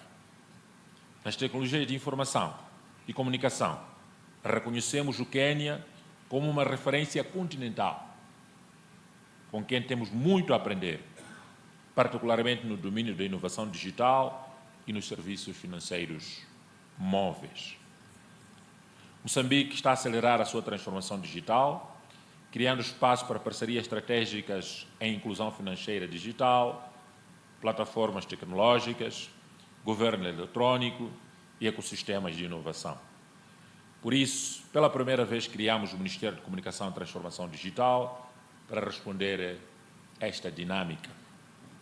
No domínio das energias renováveis, os nossos países, Quênia e Moçambique, partilham uma visão comum de transição energética. Moçambique possui um conjunto de ativos estratégicos do setor energético que posicionam ser o hub energético da África Austral, nomeadamente um potencial hidroelétrico superior a 12.000 megawatts, com destaque para a barragem de Caorabassa e o projeto da central elétrica de Mpandancua. Vastos recursos solares e eólicos para a geração de energia, mais de 180 trilhões de pés cúbicos de reservas de gás natural, como energia de transição, colocando o país entre os maiores detentores de gás do mundo. Neste momento, estamos com grandes investimentos de 4 projetos, 2 a serem liderados pela Eni, a italiana, com investimentos de cerca de 15 bilhões de dólares. O terceiro projeto, que é liderado pela Total, francesa, cerca de 15 bilhões de dólares. E o último projeto, que é liderado pela Exxon, de cerca de 20 bilhões de dólares. Estamos a falar nos próximos anos de investimento de cerca de 50 a 60 bilhões de dólares em Moçambique, no setor de gás. Por isso, um dos maiores depósitos mundiais de grafite está em Moçambique, essencial para baterias e mobilidade elétrica para o futuro da energia no mundo. Este posicionamento permite-nos não apenas garantir segurança energética, mas também apoiar o desenvolvimento de novas indústrias, incluindo a mobilidade elétrica e a produção industrial de baixo carbono.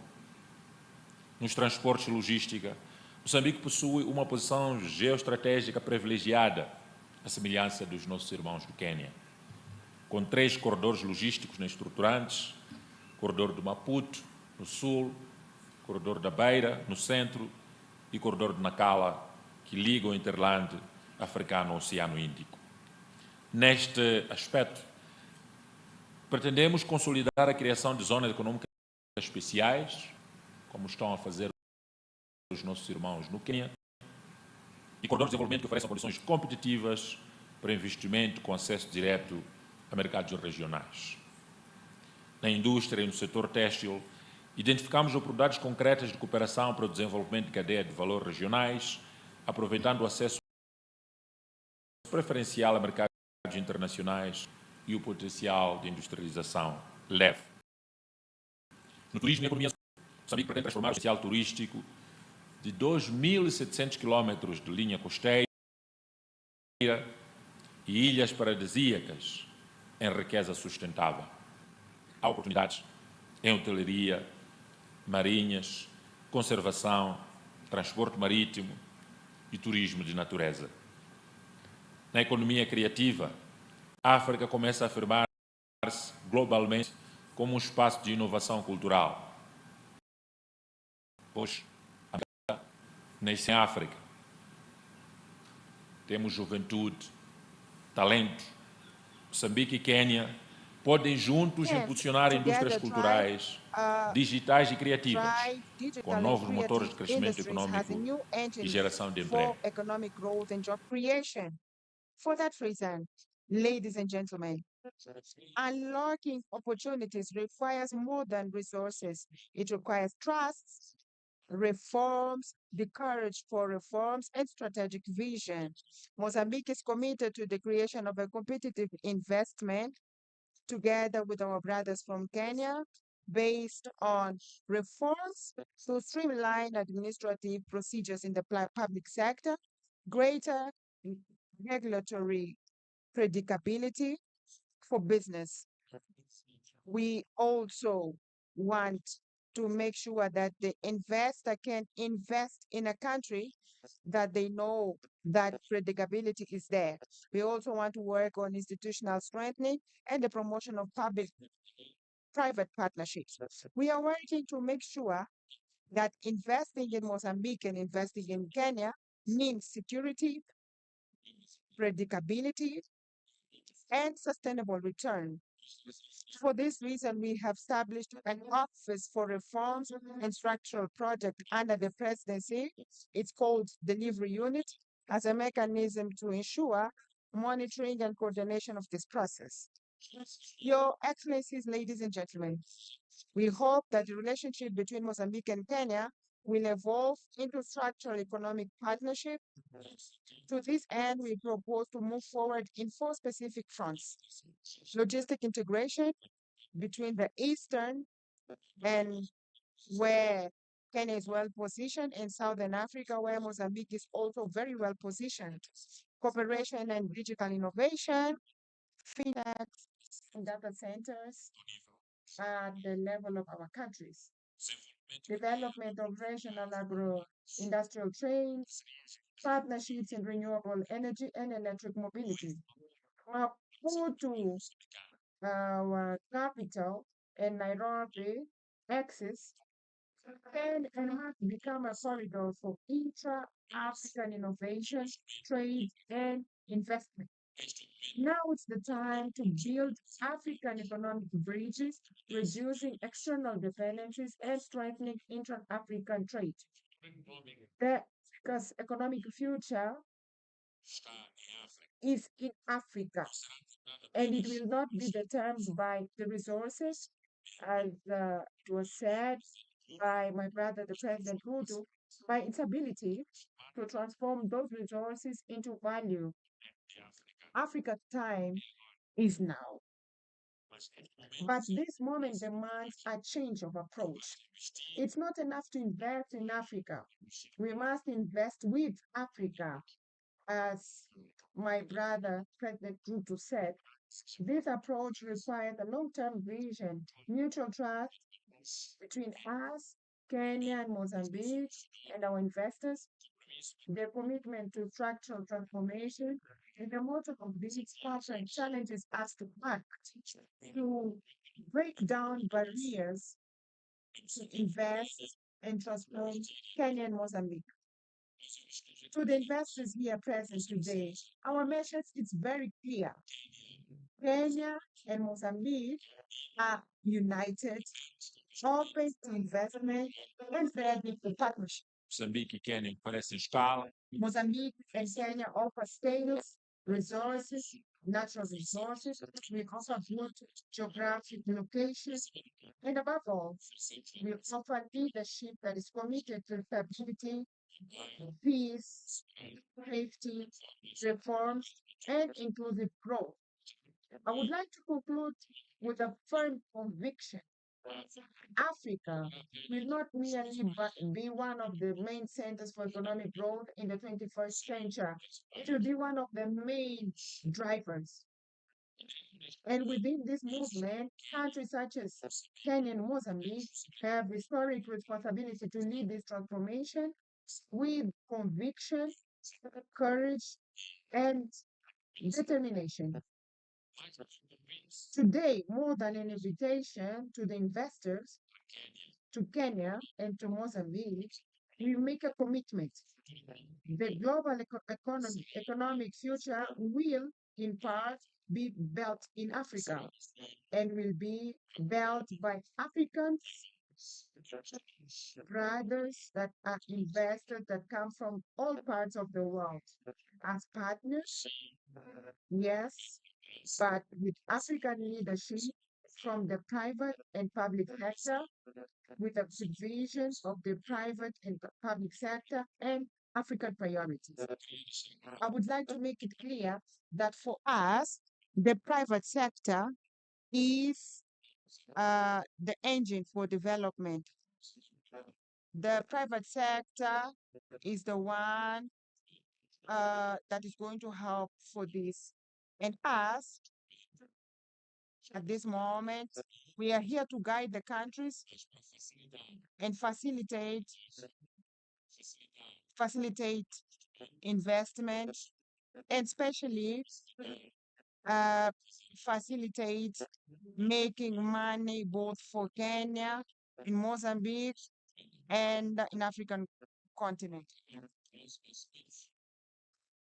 To say that we are here, to say, my brother, Mr. President Ruto, thanks so much to invite us to be in Nairobi to talk about business with private sector. Mozambique is Kenya, Kenya is Mozambique. We have a historical relation. We are brothers. That's why we want to develop our country with private sector. Private sector is the key to development Mozambique, development Africa, and we have young people, we have mineral resources, we have many potential in agriculture, in tourism, infrastructure, development corridors, economic special zone, industrial zone. That's why we are here to say that welcome to Kenya, welcome to Mozambique. Mozambique and Kenya is the right place to put your money and to do business and to do money. Thanks so much.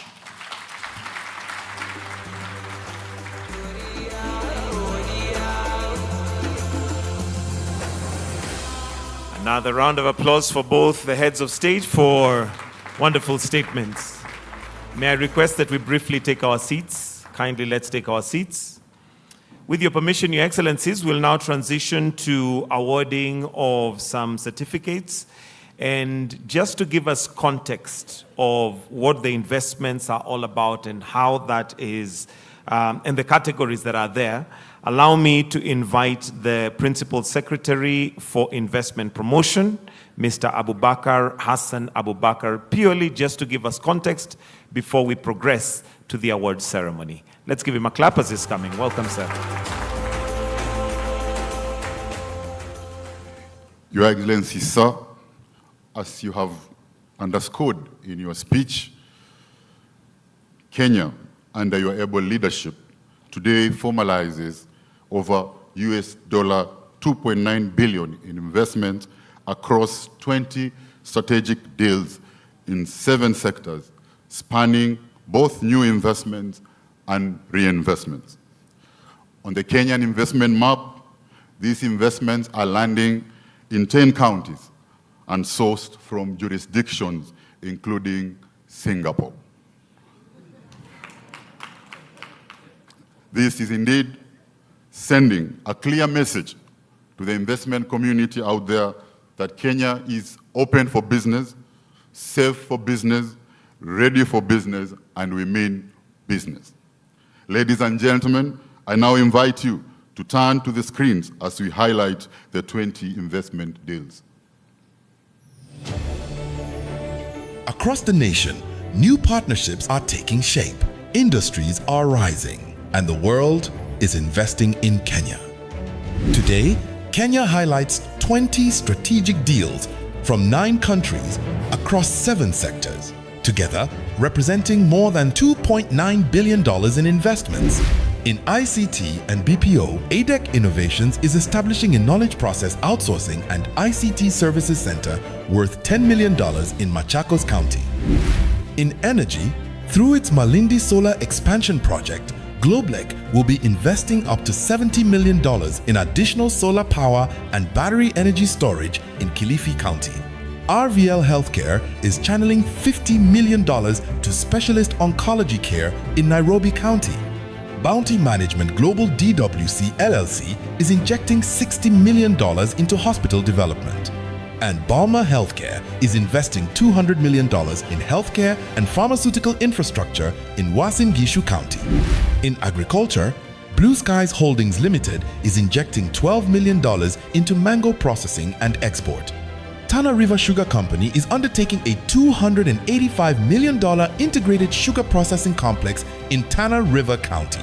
Sukari Industries is establishing a $300 million integrated sugar farming and processing zone.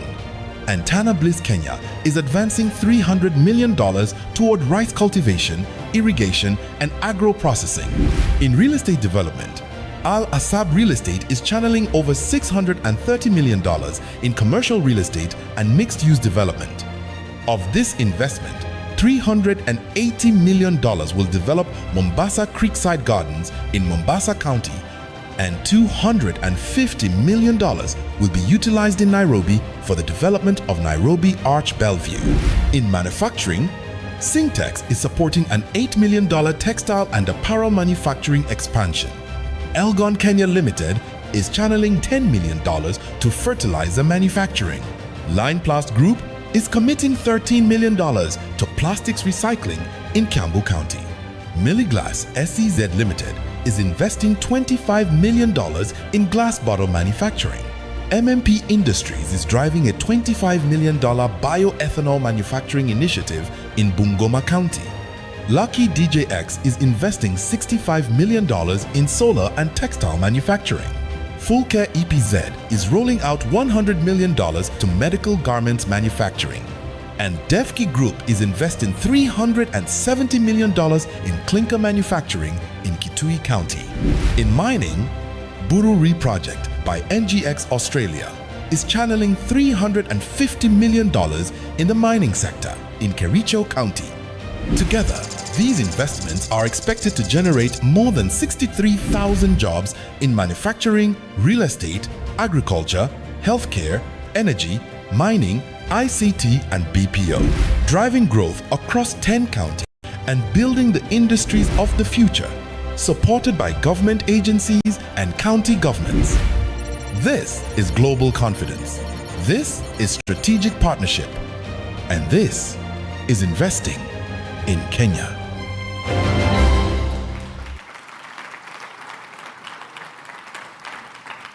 Your Excellency, sir, under your leadership, Kenya has been positioned as a prime, premium, and preferred investment destination from south of Sahara through the north of Limpopo to the end of River Nile. I submit.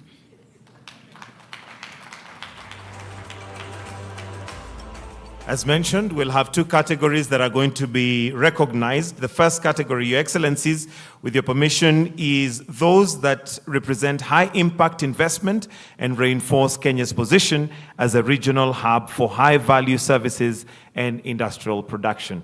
Your Excellency, sir, the President of Kenya, I request that you come on stage for that part, as I will be calling them for that recognition. Welcome, sir.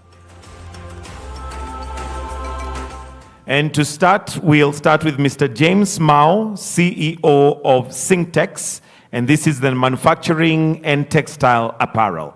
If you may just come forward for recognition by His Excellency the President. Next, let's have Mr. James Donovan, CEO, ADEC Innovation. After the handshake, I'll request you come this way, sir. Come, if you may, yes, you may come this way. Next, let's have Mr. Bimal Kantaria, CEO, Elgon, Kenya.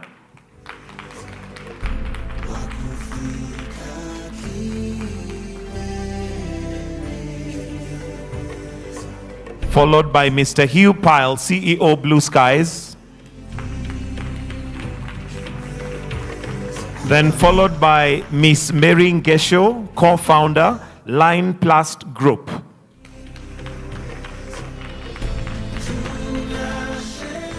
Followed by Mr. Rajesh Savla, Director, MMP Industries.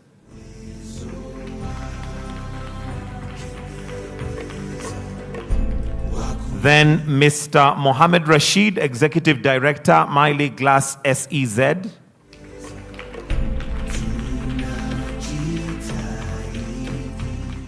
Followed by Leela Prasad, CEO, RVL Healthcare.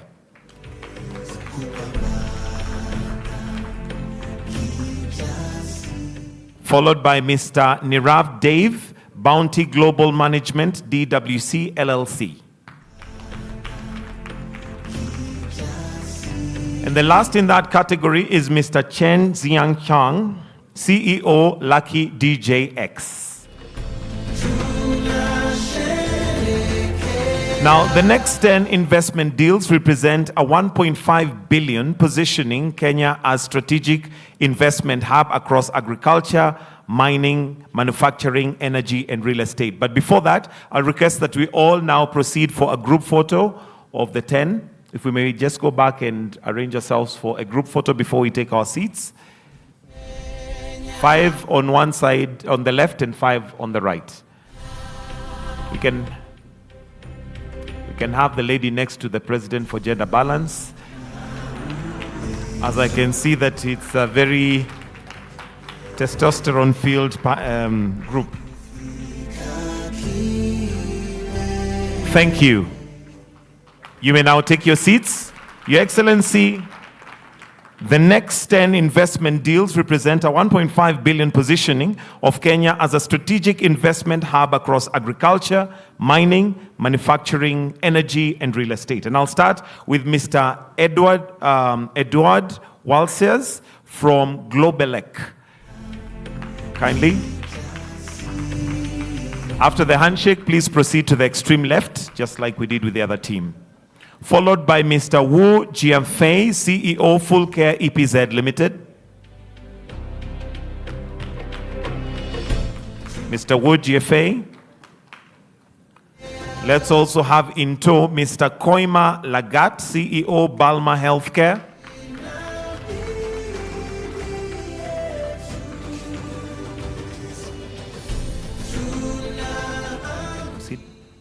Mr. Pius Silas, CFO, Tana River Sugar Company.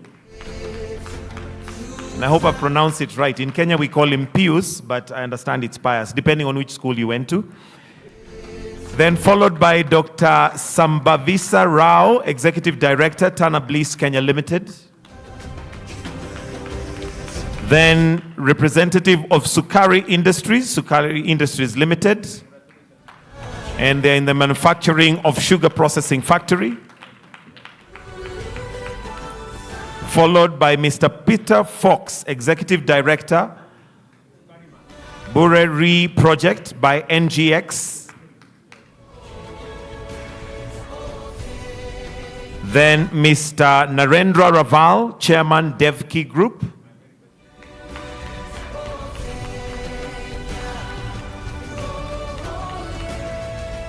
And last in that category, Mr. Graham Al-Mazrei, Chairman of Al Asab Real Estate, Mombasa Creekside Gardens.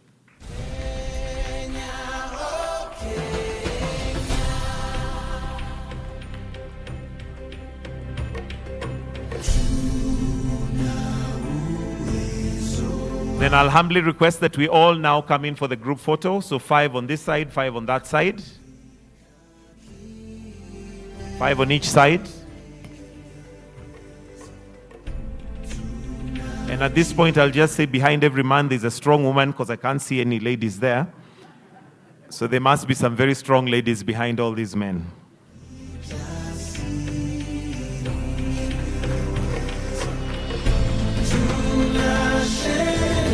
Thank you. That brings us to the end of this session, but I'll request that we end with the 2 anthems.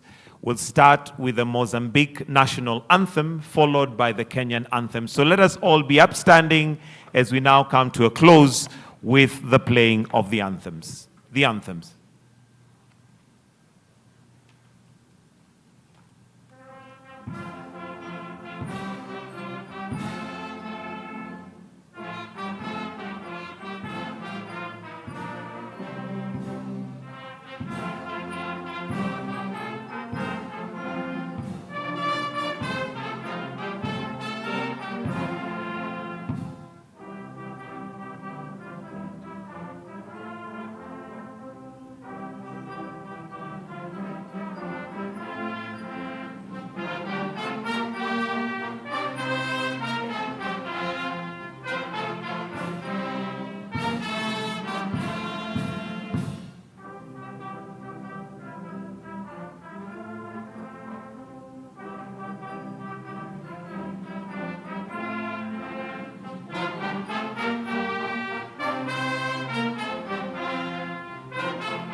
I'll now request that we remain standing as we allow the two heads of state to exit. And the rest of us, kindly, let's maintain our positions. We have a brief announcement after they have exited. Thank you, Your Excellencies. Thank you.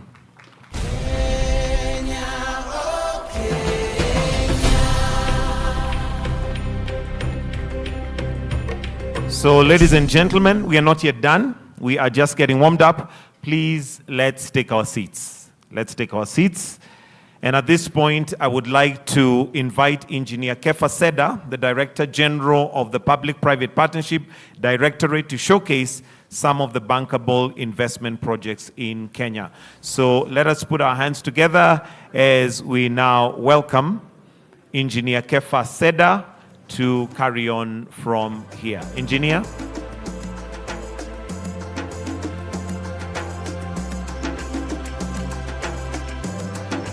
A round of applause for Kefa. Karibu sana, engineer. Karibu.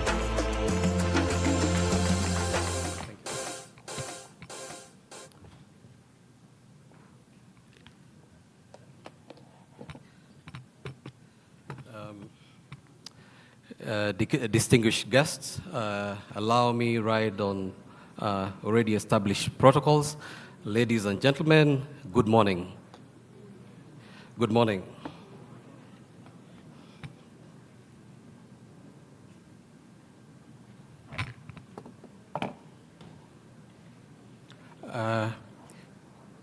Infrastructure is said to be the lifeblood of our communities and a foundation through which our future is built. And it's not just a question of the future, but a question of jobs and dignity. And therefore today, I will be walking us through some of the projects that we've prioritized for investments, and they are ranging from all sectors that we have, from agriculture, energy, transport, roads, and even health sector.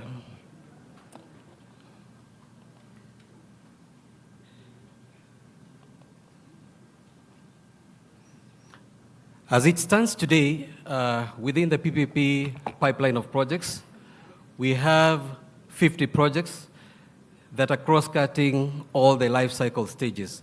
That is from concept to feasibility, to preparation, to procurement, to implementation, and to those that are under operations and maintenance and awaiting project closeout. So amongst the 50 projects, many of them are at concept stage that we are trying to review to see if we can make business sense for them to progress into feasibility studies. 20 of them are in that particular cluster. Then we have another 12 projects which we are considering that are currently under feasibility studies, and we do hope before end of the year we'll have the feasibilities ready for us to take the projects to market for purposes of investments. 4 of those projects are currently under procurement. We did launch the procurements beginning of the year, some last year, and we are yet to conclude the procurement process. 2 of them are under negotiations, and we do hope to have the negotiations concluded in the next few months. One of the projects, we did recently sign off the project agreement. That is, we reached commercial closure. That it was in December last year. We are now in the phase where we are looking at both government and the private sector fulfilling their conditions precedent before it can attract financing for us to start construction. Then the balance of it, 10 projects. These are successful projects which have been under implementations. Some of them are under operations and maintenance. Most of them, I think one of the projects is one which you've consumed its services. For those who used the KIICO, the Nairobi Expressway, I believe most of you used it coming into the CBD. So the projects that we are going to showcase today, most of them are under feasibility studies.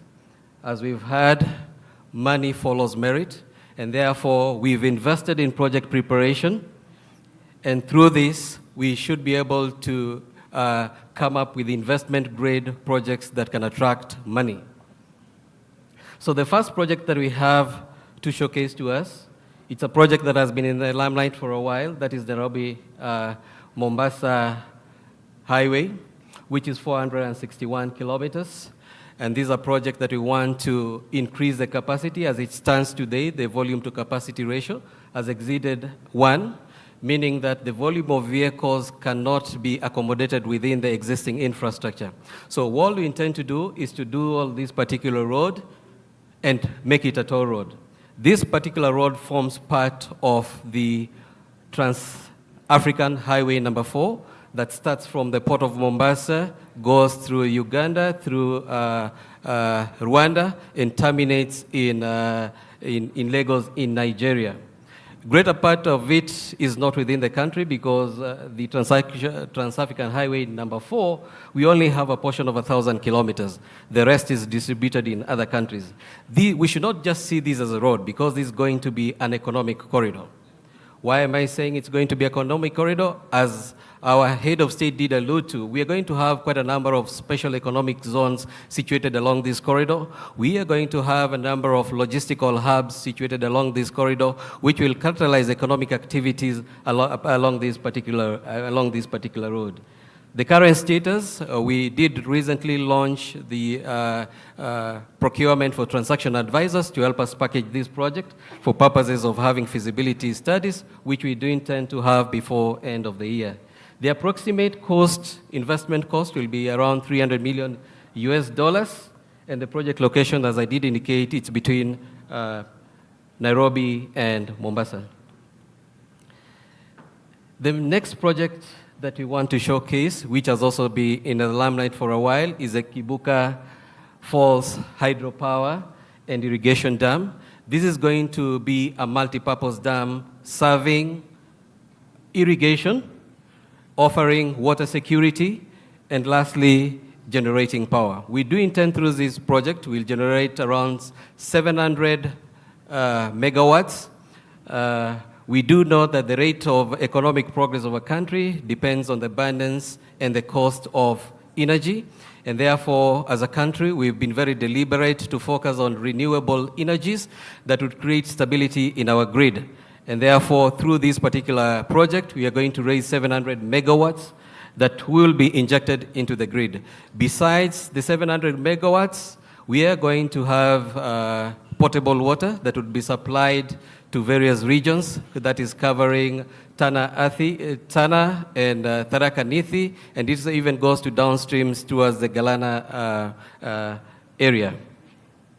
This particular dam has a capacity of 5,600 million metric cubes of water, with a dead capacity of 1,700 metric cube. So that's a lot of water that will help us serve the purposes as a multi-purpose dam to generate power, provide potable water for use, for domestic use, and lastly, for irrigation. So we approximate the capital investment for this particular project is going to be $1,200 million US, and this project is located in Tharaka Nithi and Kitui counties. The next project is the Kenya Ports Authority. These are assets where we've already done feasibility studies. We already at the tail end, where we are focusing on 4 assets. That is Container Terminal 1, that is berth 16 to 19. We also have container berth 11 to 14. Then we have the Lamu Port, where we have berth 1, 2, 3. And lastly, the Lamu SEZ. This project is estimated to cost $1,500 million US, and the feasibility studies have already come in, so we are just awaiting to take it to the market. So we also have other assets which we also want to undertake studies on the balance of the Kenya Ports Authority assets. We have berth 1 to 5. These are berths that were constructed or developed in the year 2026 and 1926 and 1931, apologies. We also have berth 7 to 10, which were developed in the year 1946 and 1951. Then we have Container Terminal 2. We also have berth 23 to 24. So these are assets that we are also looking at for possible development. So we are yet to launch the feasibility studies, and we do hope once concluded before end of this year, we should also be able to take these projects to the market. We are also looking at upgrading Mau Summit Eldoret Malaba. This is a project that the President spoke to. Is part of the transaction highway number 4 that starts from Mau Summit. That is the tail end of Nairobi-Nakuru Mau Summit, which is currently under construction, and it was launched last year. It's spanning 243 kilometers. As I did indicate, this is also going to be an economic corridor, not to be seen as a road, and we are going to have quite a number of logistical hubs along it, and also special economic zone. This project is estimated to cost $1,000 million US, and the location is between Mau Summit and Malaba. So this one, we've already launched the feasibility study in support from the Asia Infrastructure Investment Bank. The next project is it's an energy project where we are focusing to provide access to energy. We intend to do a number of transmission lines in various parts of the country so that we can evacuate energy from their sources so that all the Kenyan populace can have access to energy. So these are located in a number of places. We've got the Kwale Shimoni line, that is 87 kilometers, that's in Mombasa. Then we have the Meru Maua line, that is 34 kilometers. And it includes a number of other lines which we'll be able to see once we scan the, once you look at your catalog, there are all those projects that have been profiled there. So this is expected to cost $550 million US. Then we also have the commercial spaceport project. This is a unique project to this region where we want to establish launching pads for spacecraft to go into the space for purposes of research. And it's still in its formative stages. We are still doing feasibility studies. The tentative location is in Malindi, and we are advised that in Kenya, more so in East Africa, this is very strategic because we are straddling the equator. And along the equator, that's where the Earth moves at higher speed. And therefore, if we set up a launch space around this particular area, therefore the spacecraft will naturally gain speed as they go into the space. So details of this project are also provided for in the catalog, and you'll be able to appreciate them. It's expected to cost $124 million US, and it's situated in Kilifi County, and precisely in Malindi. That's the end of my presentation. We've got the QR code where you can scan and access those for nearly 50 projects that I spoke to. But besides this, we also have one interesting manufacturing project within Konza City that we're trying to put in place.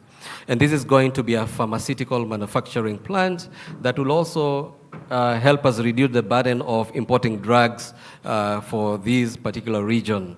We're also establishing a data center within Konza City, and this is going to be a tier 3 data center that is going to cost us around $214 million US. I thank you very much, and that comes to the end of my presentation.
Kenya, the largest economy in East and Central Africa and the 6th largest on the African continent, offers investors a stable market growing at a rate of 5% annually.